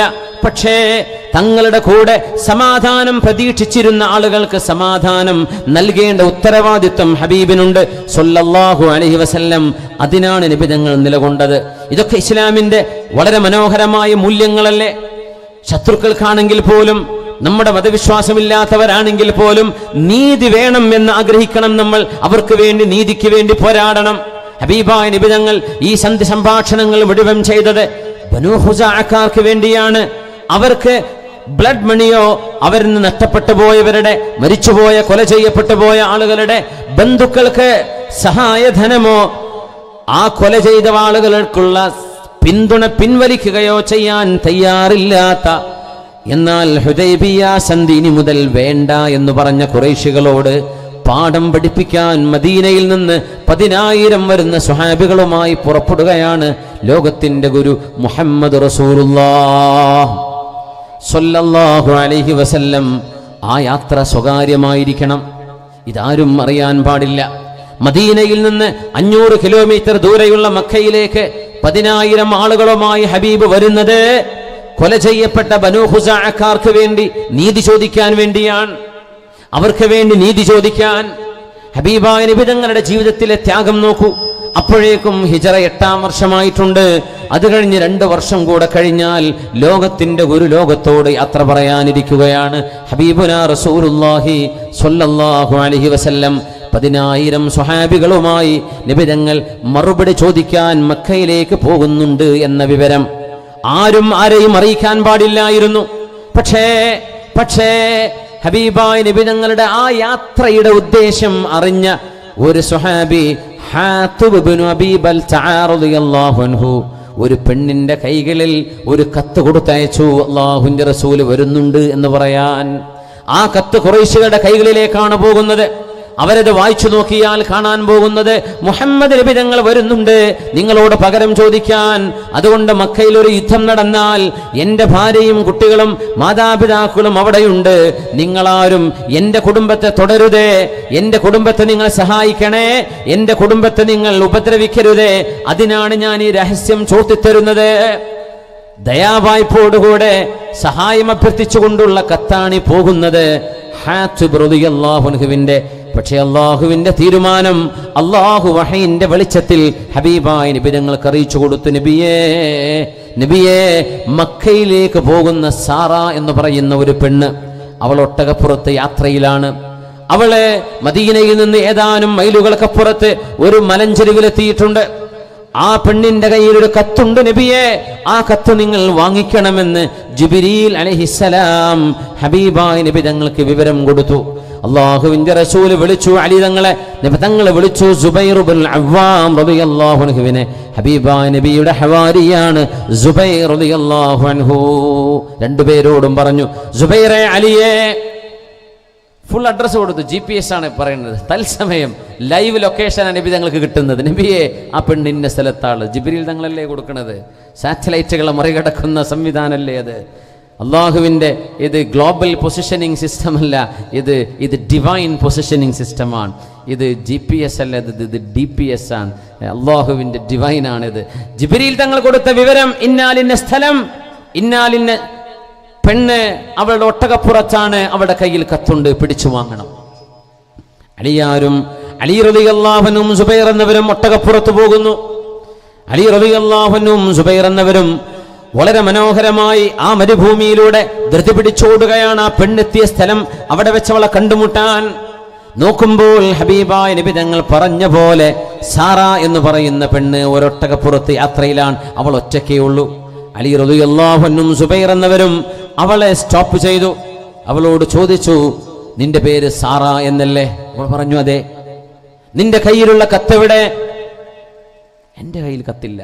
ഒറ്റടിക്ക് അങ്ങ് നിഷേധിച്ചു. എൻ്റെ കയ്യിൽ കത്തില്ലല്ലോ. അലി തങ്ങൾ പറഞ്ഞു, സാറ, നിന്റെ കയ്യിൽ മക്കയിലേക്ക് പോകുന്ന ഒരു കത്തുണ്ട്, ആ കത്തെടുക്ക് എന്നാണ് ഞങ്ങൾ ചോദിക്കുന്നത്. അവൾ പറഞ്ഞു, എന്ത് കത്ത്, ഏത് കത്ത്, എങ്ങനെ, ആര്? അലി തങ്ങൾ പറഞ്ഞു, സാറാ, ഞങ്ങൾ വരുന്നത് മുഹമ്മദ് റസൂലുള്ളാഹിയുടെ ഹളറത്തിൽ നിന്നാണ് സ്വല്ലല്ലാഹു അലൈഹി വസല്ലം. ആകാശ ലോകത്തുനിന്ന് വഹി വരുന്ന നബിയാണിത്. ആ നബിക്ക് വഹി വന്നു, നിന്റെ കയ്യിൽ ഒരു കത്തുണ്ട് എന്ന്. ആ കത്ത് മക്കയിലേക്ക് എത്താൻ പാടില്ല, കത്തെടുക്ക്. അവൾ പറഞ്ഞു, എന്റെ കയ്യിൽ കത്തില്ല. അലി തങ്ങൾ അവസാനം ഈ ഒരു വാക്ക് പറഞ്ഞു. അതിൽ അവൾ പേടിച്ചു പോയി. സാറാ, ആ കത്ത് കിട്ടാൻ വേണ്ടി നിന്റെ വസ്ത്രം ഓരോന്നോരോന്നായി അഴിച്ചു മാറ്റേണ്ടി വന്നാൽ പോലും ആ കത്ത് കിട്ടാതെ ഞങ്ങൾ പോകില്ല. അപ്പൊ അവൾ മുടിക്കെട്ടിൻ്റെ ഉള്ളിൽ നിന്ന് എടുത്തു കൊടുത്തു. അപ്പൊ മുടിൻ്റെ ഉള്ളിൽ വെച്ചിട്ട് കൊണ്ടുപോകാൻ. ആ കത്ത് തുറന്നു നോക്കുക പോലും ചെയ്യാതെ അലി റളിയല്ലാഹു അൻഹു തിരിച്ചു മദീനയിലേക്ക് പോകുന്നു. അള്ളാഹുവിന്റെ റസൂൽ സ്വല്ലല്ലാഹു അലൈഹി വസല്ലം സ്വഹാബത്തിന്റെ കൂടെ ഒരു ഡിസ്കഷൻ ഇരിക്കുകയാണ്. ഈ സംഭവത്തിൽ വിധി പറയണം. ഹബീബുനാ റസൂലുള്ളാഹി സ്വല്ലല്ലാഹു അലൈഹി വസല്ലം തങ്ങൾക്കപ്പോൾ വിവരം കിട്ടിയിട്ടില്ല ആരാണിത് കൊടുത്തയച്ചത് എന്ന്. കത്തിന്റെ വിവരമേ ഉള്ളൂ. അള്ളാഹുവിന്റെ ഹബീബ് സ്വല്ലല്ലാഹു അലൈഹി വസല്ലം തങ്ങൾ ആ കത്തെടുത്ത് വായിക്കുകയാണ്. അലി തങ്ങളും സുബൈർ റളിയല്ലാഹു അൻഹുവും കൂടി ചെന്ന് കൊണ്ടുവന്ന കത്ത്. ആ കത്ത് നോക്കുമ്പോൾ മിൻ ഹാത്തിബ് ഇബ്നു അബീ ബൽതഅ, ഇത് ഹാത്തിബ് ഇബ്നു അബീ ബൽതഅ ബോധിപ്പിക്കുന്ന കത്താണ് ഖുറൈശികളുടെ നേതാക്കന്മാരോട്. നബി തങ്ങൾ വിളിച്ചു, ഹാത്തിബ് എവിടെ, ഹാത്തിബ് എവിടെ? ഹാത്തിബ് റളിയല്ലാഹു തആല അൻഹു കടന്നു വരികയാണ്. റസൂലുള്ളാഹി സ്വല്ലല്ലാഹു അലൈഹി വസല്ലം തങ്ങളോട് സ്വഹാബിമാർ ചോദിച്ചു. പ്രിയപ്പെട്ട ഉമർ റളിയല്ലാഹു അൻഹു ആണ് ചോദിച്ചത്, നബിയേ, അങ്ങയുടെ യാത്രയുടെ സ്വകാര്യമായ വിവരം ശത്രുക്കൾക്ക് കൈമാറിയ ചാരപ്പണി ചെയ്ത ഈ ഹാത്തിബ് മുനാഫിഖാൻ. അതുകൊണ്ട് നബിയെ, ദഅനി അദ്രിബു ഉനുഖ ഹാദൽ മുനാഫിഖ്, ഈ മുനാഫിഖിന്റെ കഴുത്ത് ഞാനൊന്ന് വെട്ടിക്കോട്ടെ എന്ന് മഹാനായ ഉമർ ഇബ്നുൽ ഖത്താബ് റളിയല്ലാഹു തആല അൻഹു ഗുരുതരമായ തെറ്റ് ചെയ്ത ഒരു സ്വഹാബിയെ ശിക്ഷിക്കട്ടെ എന്ന് ചോദിച്ചപ്പോ അള്ളാഹുവിന്റെ റസൂൽ സ്വല്ലല്ലാഹു അലൈഹി വസല്ലം തങ്ങൾ നോക്കുന്നത് ഹാത്തിബ് എന്നവർക്ക് സംഭവിച്ച ഈ വീഴ്ചയെ കുറിച്ച് മാത്രമല്ല. ഹബീബായ നബി തങ്ങൾ പറഞ്ഞു, ഉമറേ, ഇന്നഹു മിൻ അഹ്ലി ബദർ, ഇത് ബദരിയാണ്. ഈ പണി ചെയ്ത ആള് ഹാത്തിബ് എന്നവര് ബദരിയാണ്. ഇത് ബദരിയായ സ്വഹാബി അല്ലേ ഉമറേ? ബദരിയായ ഒരു സ്വഹാബിയെ നിങ്ങൾ കൊല്ലുകയാണോ? വമാ യുദ്രീക യാ ഉമർ, ഉമറേ, നിങ്ങൾക്കറിയുമോ, ലഅല്ലല്ലാഹ ത്വലഅ അലാ അഹ്ലി ബദരിൻ ഫഖാൽ യഅമലൂ മാ ശിഅ്തും ഫഇന്നി ഗഫർതു ലക്കും. അല്ലാഹു തആല ബദരീങ്ങളോട് പറഞ്ഞിരിക്കണം, ബദരീങ്ങളെ, നിങ്ങൾ എനിക്ക് വേണ്ടി എൻ്റെ റസൂലുള്ളാഹിന്റെ കൂടെ ബദറിൽ ഇറങ്ങിയവരല്ലേ, എന്റെ ഹബീബിന് വേണ്ടി നിങ്ങൾ പടപൊരുതിയവരല്ലേ, യഅമലൂ മാ ശിഅ്തും, നിങ്ങൾക്ക് വേണ്ടത് ചെയ്യാം, ഫഇന്നി ഗഫർതു ലക്കും, ഞാൻ നിങ്ങൾക്ക് പുറത്തു തന്നിരിക്കുന്നു എന്ന് ബദരീങ്ങൾക്ക് വേണ്ടി അല്ലാഹു എല്ലാം പുറത്തു കൊടുത്തിട്ടുണ്ട്. ഉമറേ, ബദരിയായ ഒരു സ്വഹാബിയെ കൊല്ലാൻ പറ്റില്ല. ഈ സ്വഹാബി ചെയ്ത എത്ര വലിയ തെറ്റാണെങ്കിലും ഹാത്തിബ് എന്നവർ ബദരിയാണ് എന്ന് മഹാനായ റസൂലുള്ളാഹി സ്വല്ലല്ലാഹു അലൈഹി വസല്ലം. ഒരു മനുഷ്യന് തെറ്റുപറ്റുമ്പോൾ ആ മനുഷ്യന്റെ നന്മയാണ് നോക്കേണ്ടത്. മനുഷ്യന് തെറ്റുപറ്റുന്നു സ്വാഭാവികമാണ്. To err is human, to forgive is divine എന്ന് പറയാറുണ്ട്. തെറ്റുപറ്റുന്നത് മാനുഷികമാണ്. To err is human, അല്ലേ? തെറ്റുപറ്റും, സ്വാഭാവികമാണ്. മനുഷ്യന്മാർക്ക് തെറ്റുപറ്റും. പക്ഷേ മാപ്പ് ചെയ്തു കൊടുക്കണ്ടേ? ഹബീബായ നബി തങ്ങൾ ഹാത്തിബ് റളിയല്ലാഹു അൻഹുവിന്റെ നന്മയാണ് നോക്കിയത്. ഹാത്തിബ് എന്നവർ ചെയ്ത നന്മകൾ കാണാതിരിക്കാൻ പറ്റുമോ? ഹാത്തിബ് എന്നവരോട് ചോദിച്ചു, മാ ഹമലക അലാ മാ ഫഅൽത യാ ഹാത്തിബ്, ഹാത്തിബേ, നിങ്ങൾ ഇങ്ങനെ ചെയ്യാൻ കാരണം എന്താണ്? ഹാത്തിബ് റളിയല്ലാഹു അൻഹു തലതാഴ്ത്തി കരഞ്ഞുകൊണ്ട് പറഞ്ഞു, യാ റസൂലല്ലാഹ്, അല്ലാഹുവിന്റെ റസൂലേ, മാപ്പാക്കണം നബിയേ, മാപ്പു തരണം. മാ കഫർതു മുൻദു അസ്ലംതു, കലിമ ചൊല്ലി മുസ്ലിമാവാൻ ഭാഗ്യമുണ്ടായതിന് ശേഷം ഞാൻ ഒരിക്കലും കുഫറിലേക്ക് പോയിട്ടില്ല നബിയെ, ഞാൻ ഒരിക്കലും അവിശ്വാസത്തിലേക്ക് പോയിട്ടില്ല. പക്ഷേ എനിക്ക് മാപ്പ് തരണം നബിയെ, മാപ്പ് തരണം നബിയെ. ഞാനത് ചെയ്യാൻ കാരണം സംഭവിച്ചത്, മക്കയിലെങ്ങാനും ഒരു യുദ്ധം നടന്നാൽ എന്റെ കൂടെയുള്ള സ്വഹാബികൾ അവരൊക്കെ വലിയ തറവാട്ടുകാരാണ്. ഒരു യുദ്ധം നടന്നാൽ ഞങ്ങളുടെ ഉപ്പമാരുമ്മമാരവിടെ ഉണ്ടല്ലോ നബിയെ, ഭാര്യ മക്കൾ അവിടെയുണ്ട്, ഹിജ്റ ചെയ്ത് വരാൻ കഴിയാത്തവര്. ഒരു യുദ്ധം നടന്നാൽ എന്റെ കൂടെയുള്ള ആളുകൾക്കൊക്കെ കുടുംബ ബന്ധങ്ങളുണ്ട്. അന്ന് തറവാടാണ് നോക്കുക, ഇന്ന തറവാട്ടുകാർ, അവരെ തൊടണ്ട, ഇത് ഈ തറവാട്ടുകാരാണ് എന്നാ അങ്ങോട്ട് പോകണ്ട. നബിയെ, അവർക്കൊക്കെ തറവാടുണ്ടാകുമ്പോ ഞാൻ ഏതോ ഒരു ചെറിയ കുടുംബത്തിൽ നിന്ന് വരുന്ന ആളല്ലയോ നബിയെ, എന്റെ കുടുംബത്തെ സഹായിക്കാൻ തറവാടിന്റെ പൊലിമയൊന്നുമില്ലല്ലോ നബിയെ. അതുകൊണ്ട് എന്റെ കുടുംബത്തിന് ഒന്നും സംഭവിക്കരുത് എന്ന് വിചാരിച്ച് അങ്ങ് ഏതായാലും ഇറങ്ങി പുറപ്പെട്ട വിഷയമല്ലേ, അത് സംഭവിക്കുമെന്ന് എനിക്ക് ഉറപ്പായിരുന്നു. അതുകൊണ്ട് നബിയെ, എന്റെ കുടുംബത്തോടൊരു സിമ്പതി കാണിക്കണം ശത്രുക്കൾ എന്ന് വിചാരിച്ച് ഞാൻ ചെയ്തതാണ്.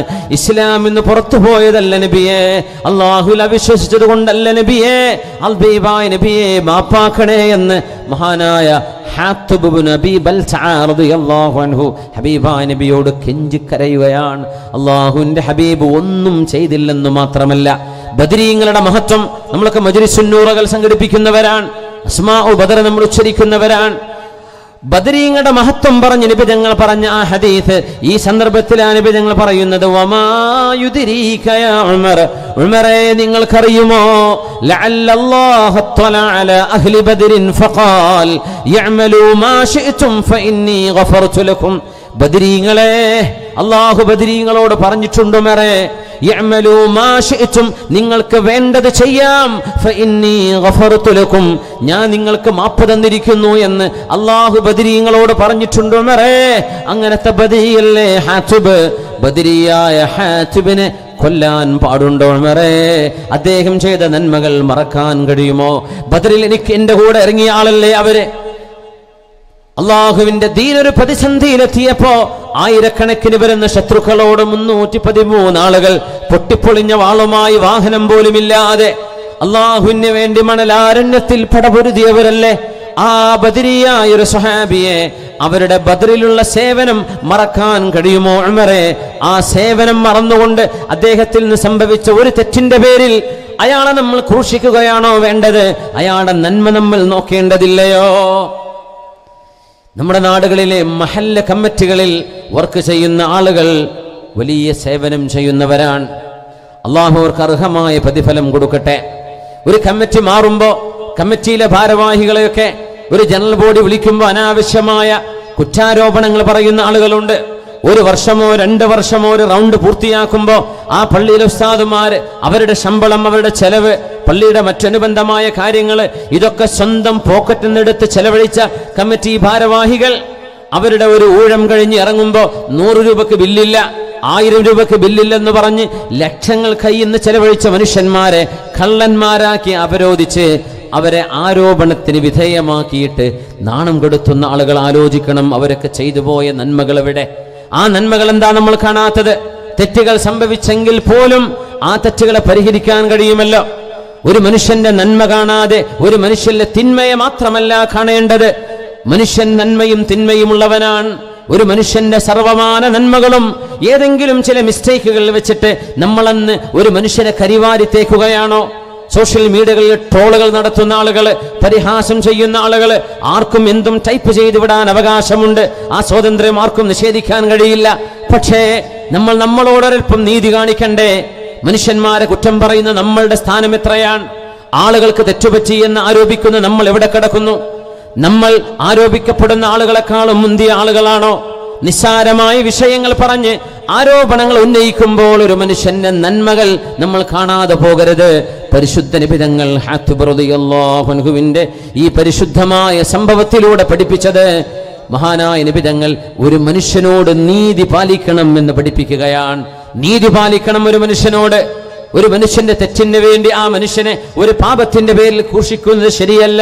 വമാ യുദ്രീക യാ ഉമർ ലഅല്ലല്ലാഹു തആല അലാ അഹ്ലി ബദരിൻ ഫഖാൽ യഅമലൂ മാ ശിഅ്തും ഫഖദ് ഗഫർതു ലക്കും. ബദരീങ്ങൾക്ക് അല്ലാഹു പുറത്തു കൊടുത്തില്ലേ? അവരൊക്കെ സ്വർഗ്ഗവാസികളല്ലേ? മുത്തനബി ഞങ്ങൾ തന്നെ ഉമർ റളിയല്ലാഹു തആല അൻഹുവിന്റെ ബിതാനത്തിൽ ഉമർ തങ്ങളുടെ പ്രധാനപ്പെട്ട കാര്യസ്ഥന്മാർ, ഉമർ റളിയല്ലാഹു അൻഹുവിന്റെ മുഷാവറ മെമ്പർമാർ, ഉമർ തങ്ങൾ മുഷാവറ ചെയ്തിരുന്ന മുഴുവൻ ആളുകളും ബദരീങ്ങളായ കിബാറു സ്വഹാബികളാണ്. ബദരീങ്ങളാണ് മുഴുവൻ ആളുകളും. ബഹുഭൂരിപക്ഷം വരുന്ന ആളുകളെ ഉമർ റളിയല്ലാഹു അൻഹു ബദരീങ്ങളെ എപ്പോഴും കൊണ്ടു നടക്കും കൂടെ.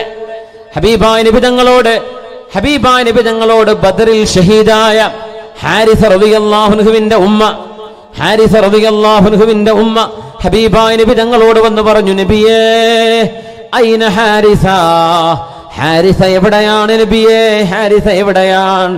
അഫിൽ ജന്ന ഫഅബ്ശിറു ല അം ഫിന്നാരി ഫഉഅസ്സി, നബിയേ എന്റെ മകൻ ഹാരിസ സ്വർഗത്തിലാണെങ്കിൽ ഒന്ന് സന്തോഷിക്കാനാ നബിയേ, എന്റെ ഹാരിസ നരകത്തിലാണെങ്കിൽ ഹാരിസക്ക് വേണ്ടി ഒന്ന് കരയാനാ നബിയേ, എന്റെ മോൻ എവിടെയാണെന്ന് ചോദിച്ചു വന്ന ഉമ്മയോട്, ഹാരിസ റളിയല്ലാഹു അൻഹുവിന്റെ ഉമ്മയോട് അല്ലാഹുവിന്റെ റസൂൽ ഒരു ചോദ്യം ചോദിച്ചു, യാ ഉമ്മ ഹാരിസ, ഹാരിസയുടെ ഉമ്മ, നിങ്ങൾക്കറിയുമോ സ്വർഗമെന്നത് ഒരു സ്വർഗമല്ല, ഇന്നഹാ ജിനാൻ, ഇത് സ്വർഗങ്ങളാണ്, വ ഇന്ന ഹാരിസ, ഇന്ന ഹാരിസ അസ്വാബൽ ഫിർദൗസൽ അലാ, നിങ്ങളുടെ മകൻ ഹാരിസ ജന്നത്തുൽ ഫിർദൗസിലാണുള്ളത്. സ്വർഗം, ഒരുപാട് സ്വർഗങ്ങളുണ്ട് സ്വർഗത്തിനകത്ത് തന്നെ.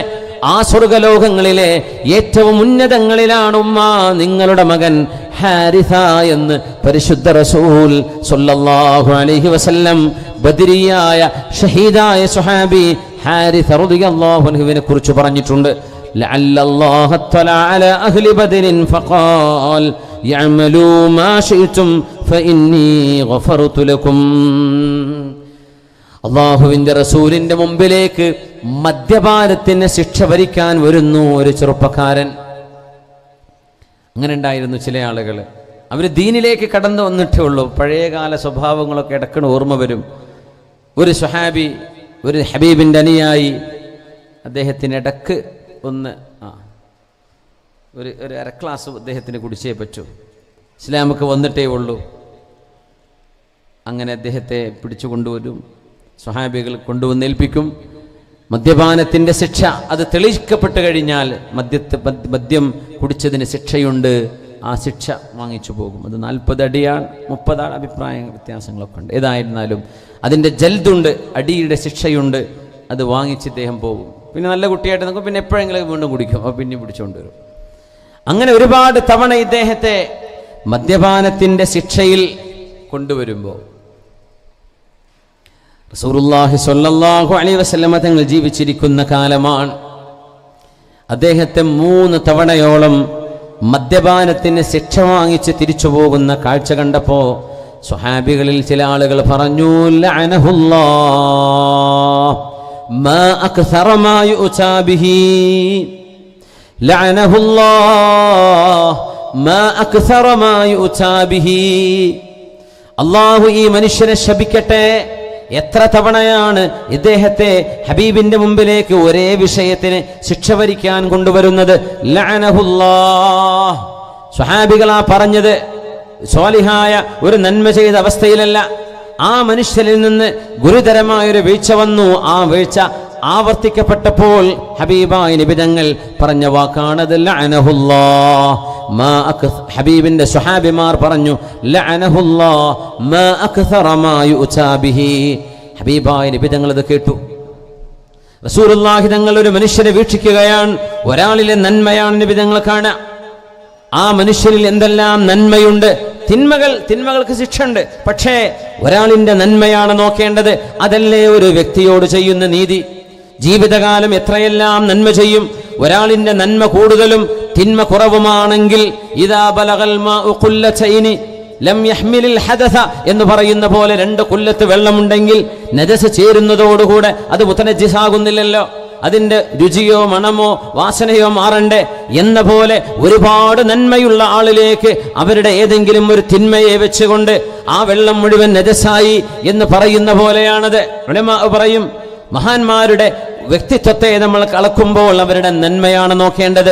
നന്മയോ തിന്മയോ കൂടുതൽ, നന്മ കൂടുതലുണ്ടോ, മറ്റേതൊക്കെ ജബ്റു ചെയ്തു പോകും, അല്ലാഹു പുറത്തു കൊടുത്തേക്കാം. മഹാനായ റസൂലുള്ളാഹി തങ്ങൾ സ്വഹാബികൾ ലഅനത്ത് പറയുന്ന വാക്ക് കേട്ടപ്പോൾ തങ്ങൾ പറഞ്ഞു, ലാ തുഈനു അലൈഹി ശൈത്വാൻ, പിശാചിനെ അദ്ദേഹത്തിന്റെ മേൽ നിങ്ങൾ സഹായിക്കരുതേ. എന്താ ശപിക്കട്ടെ എന്ന് പറഞ്ഞാൽ പിശാച് അവന്റെ കൂടെ ഉണ്ടാവട്ടെ എന്നല്ലേ. പിശാച് കൂടെ ഉണ്ടായാൽ പിന്നെ അവൻ ഇതിലും വലിയ തെറ്റ് ചെയ്യൂലേ. അതുകൊണ്ട് നിങ്ങൾ അദ്ദേഹത്തെ ശപിക്കരുതേ. ലാ തൽഅനൂഹു, അദ്ദേഹത്തെ ശപിക്കരുതേ. ലാ തുഈനു അലൈഹി ശൈത്വാൻ, അയാളിന്റെ മേൽ പിശാചിനെ നിങ്ങൾ സഹായിക്കരുതേ. ഹബീബായ നബി തങ്ങൾ ഇനി പറയാൻ പോകുന്ന വാക്ക് നോക്കണം. ഇന്നനീ മാ അലിംതുഹു ഇല്ലാ മുഹിബ്ബൻ ലില്ലാഹി വലിറസൂലിഹി. ആള് കള്ളുകുടിയനാണെങ്കിലും അയാളുടെ കൽബിന്റെ ഉള്ളിൽ അള്ളാഹുവിനോടും റസൂലിനോടും സ്നേഹമുള്ളവനാണെന്നാണ് ഞാൻ അയാളെക്കുറിച്ച് മനസ്സിലാക്കിയത്. ആരെക്കുറിച്ച്? ഒരു കള്ളുകുടിയനെ കുറിച്ച് നബി തങ്ങൾ കള്ളുകുടി എന്ന് പറഞ്ഞുകൂടാ.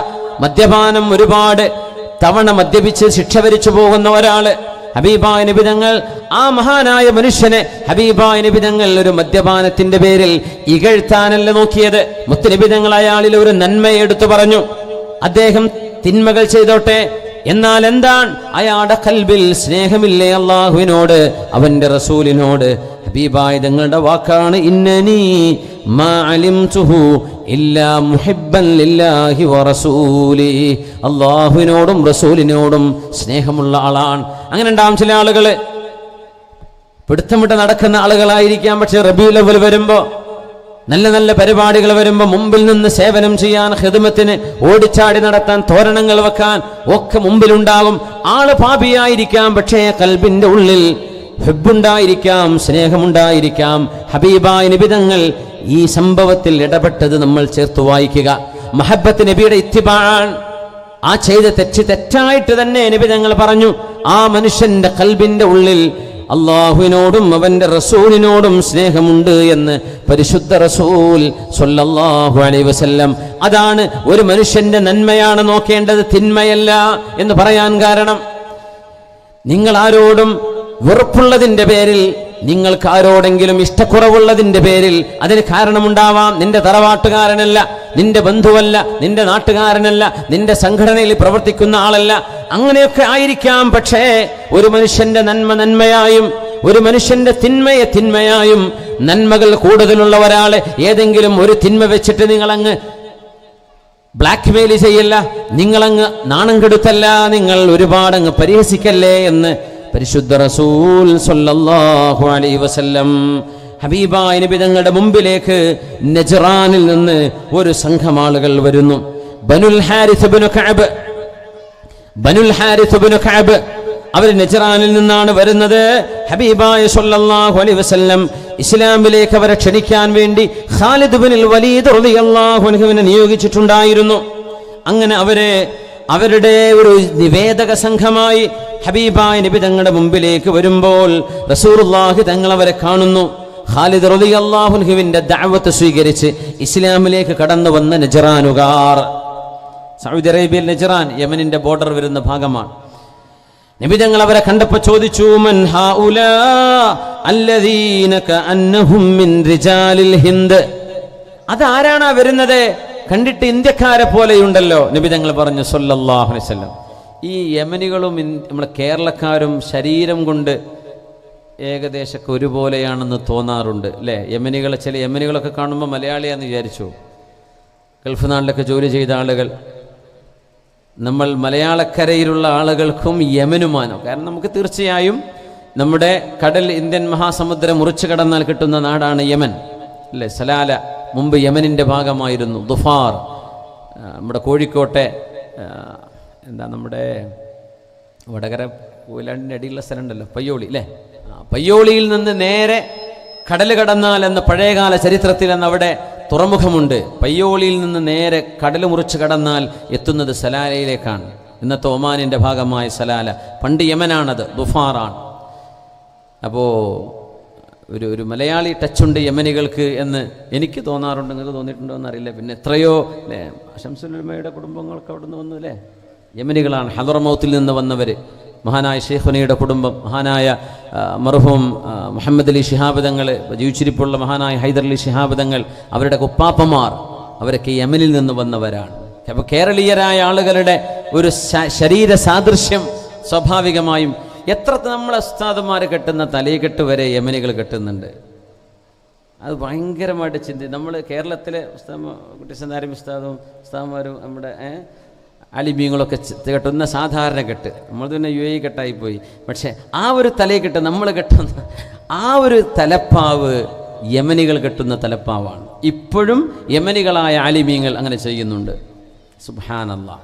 മുത്തുനബി തങ്ങൾ ബനുൽ ഹാരിസ് ഇബ്നു കഅബ് നജ്റാനിൽ നിന്ന് വരും. നജ്റാൻ യമനിൻ്റെ ബോർഡറാണ്. പഴയ കാലത്ത് അതൊക്കെ നജ്റാൻ യമനിൻ്റെ ഭാഗമായിരിക്കാം, അല്ലാഹു ആലം. അവരെ കണ്ടപ്പോൾ നബി തങ്ങൾ ഒരു ചോദ്യം ചോദിച്ചു, മൻ ഹൗലാ, ആരാണ് ഈ വരുന്നത്? അല്ലദീന കഅന്നഹും മിൻ റിജാലിൽ ഹിന്ദ്, ഇന്ത്യക്കാരാണെന്ന് തോന്നുന്നുണ്ടല്ലോ വരുന്നത് കണ്ടിട്ട്. സുബ്ഹാനല്ലാഹ്. മുത്തുനബി തങ്ങൾ ചോദിച്ചു. അപ്പോൾ സ്വഹാബികൾ പറഞ്ഞു, നബിയെ അവർ ഇന്ത്യക്കാരൊന്നുമല്ല. അപ്പോൾ ഇന്ത്യ അന്ന് പ്രശസ്തമാണ്, ഇന്ത്യ അന്ന് പ്രശസ്തമാണ്. അതുകൊണ്ടാണ് അറബിയിൽ മുഹന്നദ് എന്ന് പറയുന്ന വാക്കുണ്ട്. മുഹന്നദും മിൻ സുയൂഫില്ലാഹി മസ്ലൂലു. കഅബ് തങ്ങൾ പാടിയ പാട്ട്, കഅബ് ഇബ്നു സുഹൈർ എന്നവർ, ഇന്നർ റസൂല ലസൈഫുൻ യുസ്തദാഉ ബിഹി മുഹന്നദും മിൻ സുയൂഫില്ലാഹി മസ്ലൂലു. ഇന്ത്യയിലുണ്ടാക്കിയ വാള് അത് വല്ലാത്ത വിലപിടിപ്പുള്ള വാളായിരുന്നു. ആ വാളിനാണ് അവർ മുഹന്നദ് എന്ന് പറയാം. മുഹമ്മദ് എന്ന് പറയുന്ന പോലെ ഹ അല്ല, ഇത് ഹ ആണ്, പിന്നെ നായാണ്, മായല്ല. മുഹന്നദ് ഇന്ത്യയിലുണ്ടാക്കിയത്. അന്ന് കരുവാരക്കുണ്ടൊക്കെ വാളുണ്ടാക്കുന്ന കൊല്ലന്മാരുള്ള നാടായിരുന്നു എന്നാണ് ഇന്നത്തെ മലപ്പുറം ജില്ലയിലെ നമ്മുടെ കരുവാരക്കുണ്ട് പ്രദേശങ്ങളൊക്കെ. അപ്പോൾ ആ കരുവാരക്കുണ്ട് കൊണ്ടുവന്ന വാളായിരിക്കും ഇപ്പോൾ ഈ മുഹന്നദ് എന്ന് പറയുന്നത്. അല്ലാഹു ആലം, ആയിരിക്കാം. അല്ലെങ്കിൽ വേറെ ഏതെങ്കിലും നമ്മുടെ രാജ്യത്തിൻ്റെ ഭാഗങ്ങളിൽ നിന്നുണ്ടാക്കുന്നത്. അന്നൊക്കെ അയൺ ഓറുകൾ നമ്മുടെ രാജ്യത്തുണ്ട്.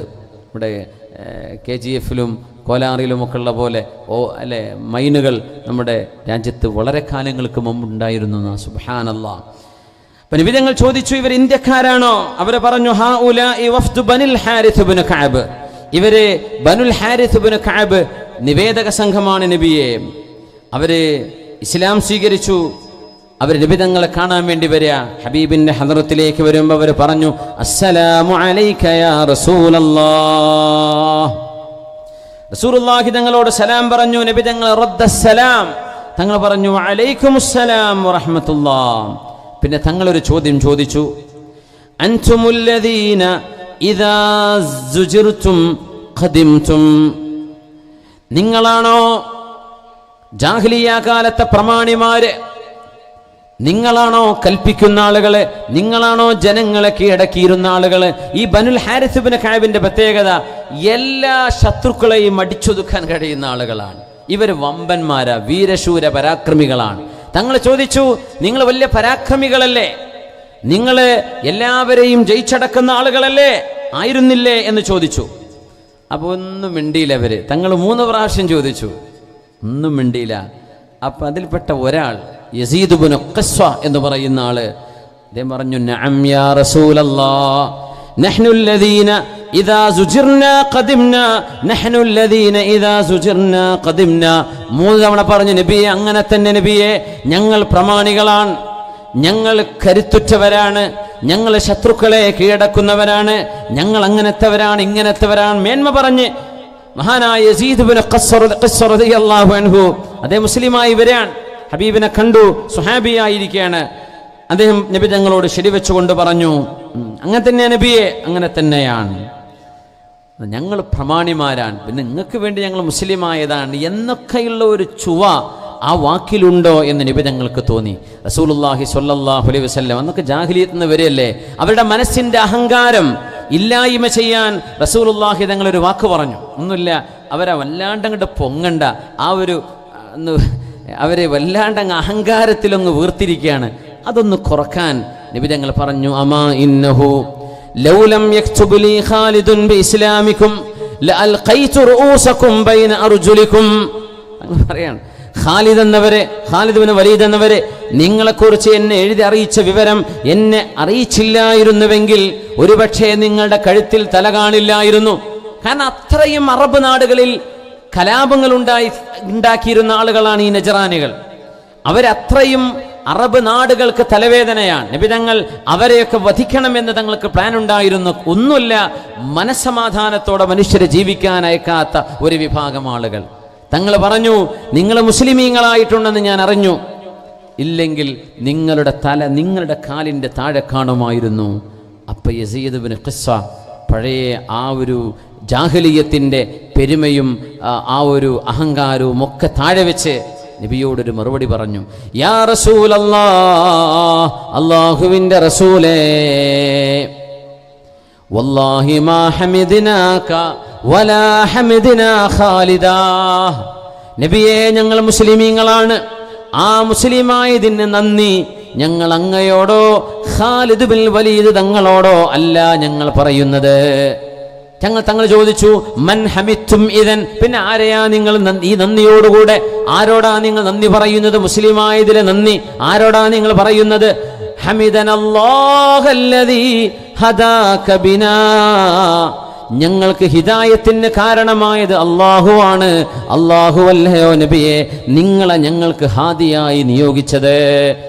നഅം ഇദൻ, അങ്ങനെ ആവട്ടെ എന്ന് പരിശുദ്ധ റസൂൽ സ്വല്ലല്ലാഹു അലൈഹി വസല്ലം അതിന് മറുപടി കൊടുക്കുകയും ചെയ്തു. ഞങ്ങളൊക്കെ മുസ്ലിമായത് ഇസ്ലാമിന്റെ നേട്ടമാണ്, ഞങ്ങൾക്ക് വല്ല നേട്ടമൊന്നല്ല, നിങ്ങൾക്ക് വേണ്ടി നിങ്ങൾക്കൊരു കാര്യമായിക്കോട്ടെ എന്ന് വിചാരിച്ചിട്ടാണ് എന്ന മട്ടിൽ അവർ സംസാരിക്കാൻ തുടങ്ങിയപ്പോ ഹബീബായ നബി തങ്ങൾ അതിനൊരു തിരുത്തു കൊടുത്തതാണ്. അതവർക്ക് ശരിക്കും മനസ്സിലായി.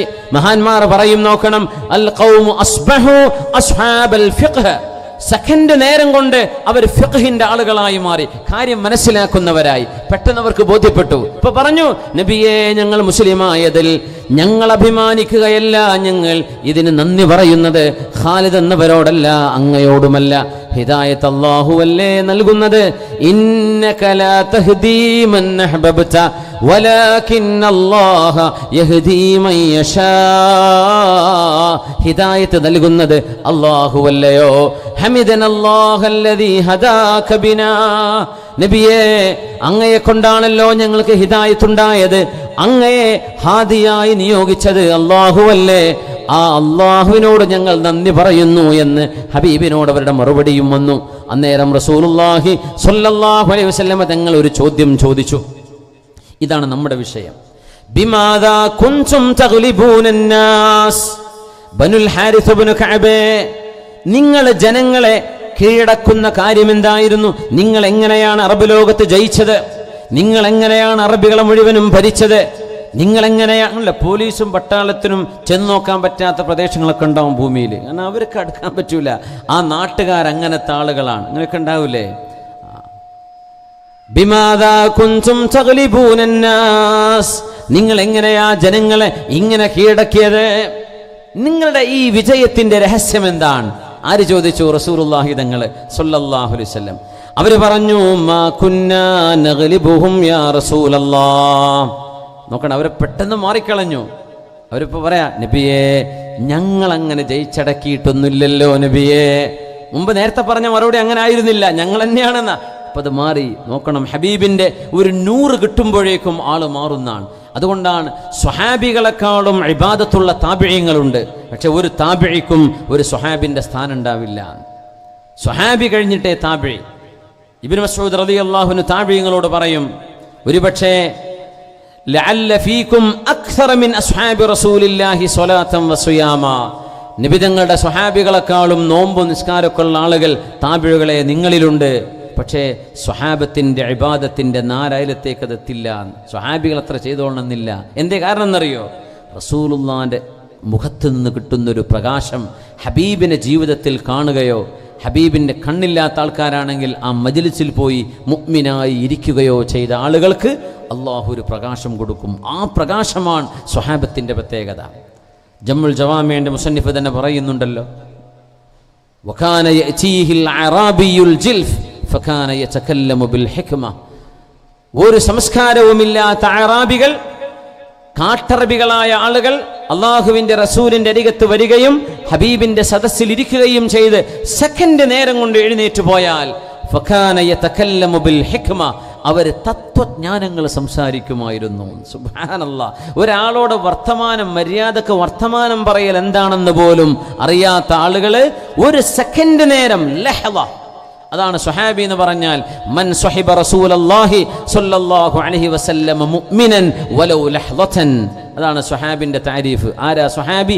മൻ സ്വഹിബ റസൂലല്ലാഹി സ്വല്ലല്ലാഹു അലൈഹി വസല്ലം മുഅ്മിനൻ വലൗ ലഹ്ളതൻ, ഒരു സെക്കൻഡെങ്കിലും ഹബീബിന്റെ കൂടെ മുഅ്മിനായി സഹവസിച്ചവര്.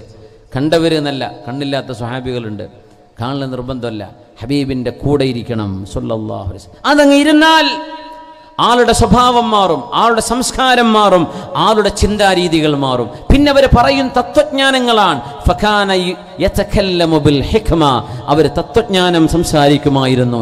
നോക്കൂ, ഇവിടെ നോക്കൂ, ബനുൽ ഹാരിസ് ഇബ്നു കഅബ് തങ്ങൾ പറയാൻ, ബിമാദാ കുൻതും തഗ്ലിബൂനന്നാസ്, നിങ്ങൾ ജനങ്ങളെ എങ്ങനെയാണ് അടക്കി ഭരിച്ചിരുന്നത് എന്ന് ചോദിച്ചപ്പോൾ, മാ കുന്നാ നഗ്ലിബുഹും യാ റസൂലല്ലാഹ്, അല്ലാഹുവിന്റെ റസൂലേ, ഞങ്ങൾ അങ്ങനെ ജനങ്ങളെ അതിജയിച്ചവരൊന്നുമല്ലല്ലോ. തങ്ങൾ പറഞ്ഞു, ബലാ കുൻതും തഗ്ലിബൂനന്നാസ്. എന്തൊറ്റി? ബലാ കുൻതും തഗ്ലിബൂനന്നാസ്, തീർച്ചയായും നിങ്ങൾ ജനങ്ങളെ കീഴടക്കുന്നവരായിരുന്നല്ലോ. ഫഖാലു, നബി തങ്ങളും കൂടെ അങ്ങ് ചേർത്ത് പറഞ്ഞപ്പോ അവർ പറഞ്ഞു, കുന്നാ നഗ്ലിബുഹും ബിഅംറൈൻ. നോക്കണം, ജാഹിലിയത്തിന്റെ രണ്ട് കാര്യം പറയാൻ പോണത്. കുന്നാ നഗ്ലിബുഹും ബിഅംറൈൻ, രണ്ട് കാര്യങ്ങളെ കൊണ്ടാണ് ഞങ്ങൾക്ക് വിജയമുണ്ടായത്. മാ കുന്നാ നബ്ദഉ അഹദൻ ബിദുൽമിൻ, ഞങ്ങളാരെയും ആക്രമിക്കുമായിരുന്നില്ല, ഞങ്ങളാരെയും ആക്രമിക്കാൻ ചെല്ലില്ല. ഞങ്ങളാരും ഒരാളുടെയും വീട് കൊള്ളയടിക്കൂല, ഞങ്ങളാരും ഒരു യാത്രാസംഘത്തെയും ആംബുഷ് ചെയ്യില്ല, ഞങ്ങളാരും ഒരാൾക്കും ബുദ്ധിമുട്ടുണ്ടാക്കില്ല, ഞങ്ങളാരെയും ദുൽമ ചെയ്യില്ലായിരുന്നു. ഒന്ന്. രണ്ട്,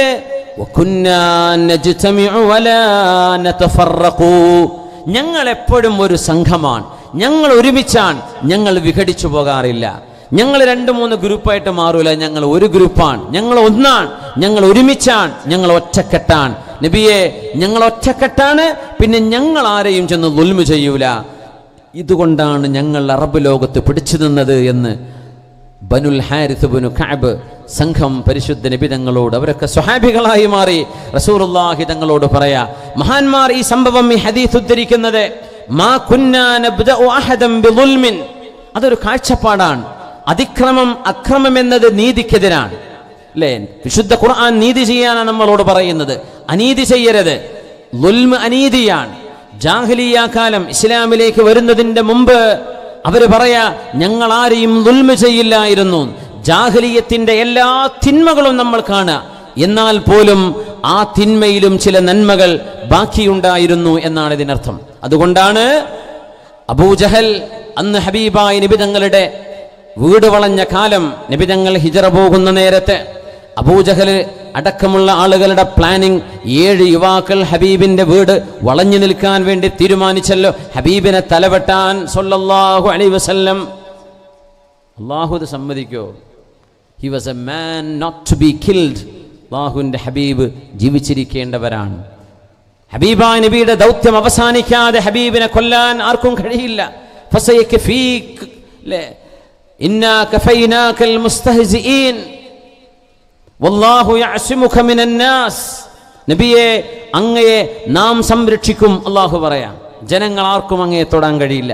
11 മർഡർ അറ്റംപ്റ്റ്സ് അല്ലാഹുവിന്റെ റസൂലിനെതിരെ ഉണ്ടായിട്ടുണ്ട്. 11 തവണ വധശ്രമം.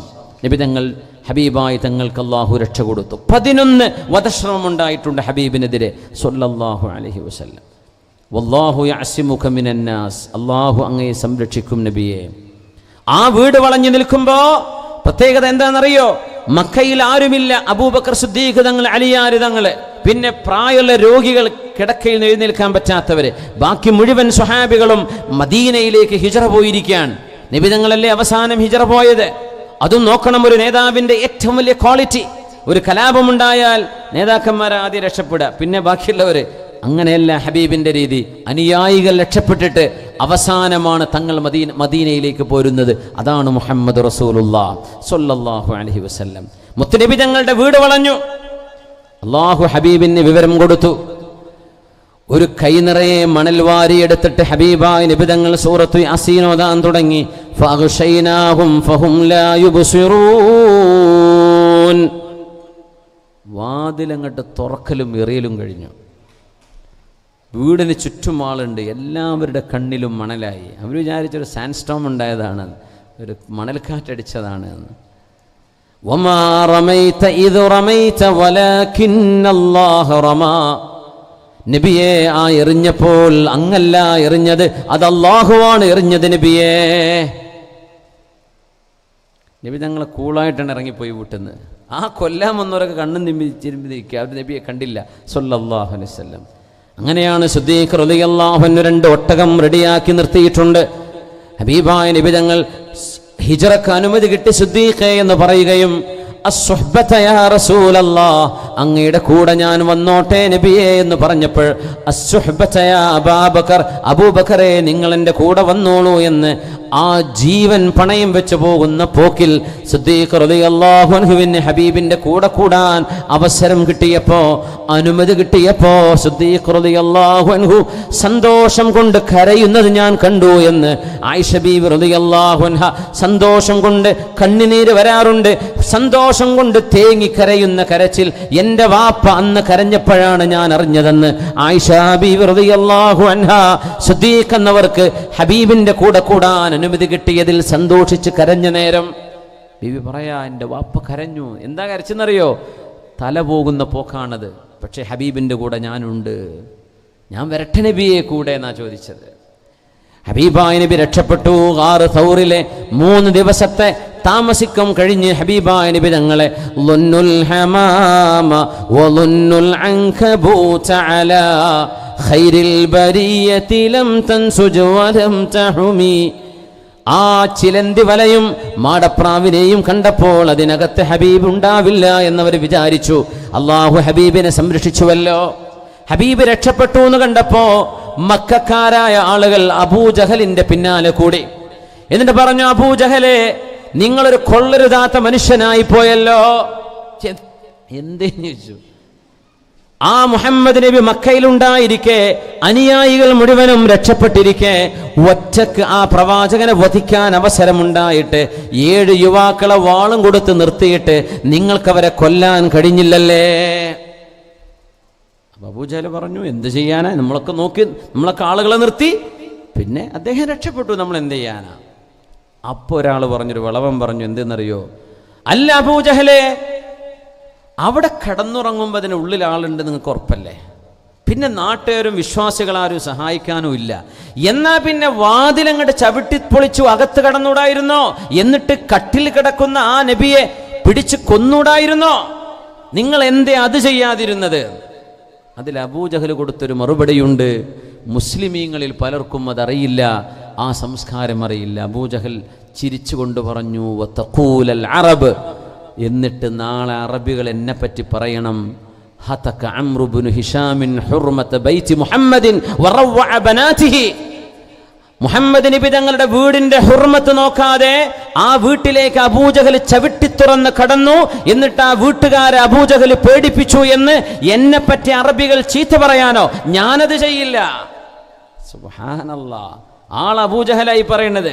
ഒരാളുടെ വീട്ടിലേക്ക് ചവിട്ടി തുറക്കാൻ പാടില്ല എന്ന ഒരു മിനിമം സംസ്കാരം, ഒരാളിന്റെ സ്വകാര്യം, ഒരാളിന്റെ സ്വകാര്യത നമ്മൾ ഭേദിച്ചു കടക്കാൻ പാടില്ല എന്ന് പറയുന്ന ഒരു മിനിമം സംസ്കാരം ജാഹിലിയത്തിലായിരുന്നപ്പോൾ അബൂജഹൽ കാണിച്ചിട്ടുണ്ട് എന്നതാണ് ഏറ്റവും വലിയ അത്ഭുതം. ഇത് പല മുസ്ലിമീങ്ങളും ഇന്ന് പാലിക്കുന്നില്ല എന്നതാണ് വലിയ സങ്കടകരം. എല്ലാവർക്കും ബാക്കിയുള്ളവന്റെ സ്വകാര്യ അറിയലാണ് ആവശ്യം.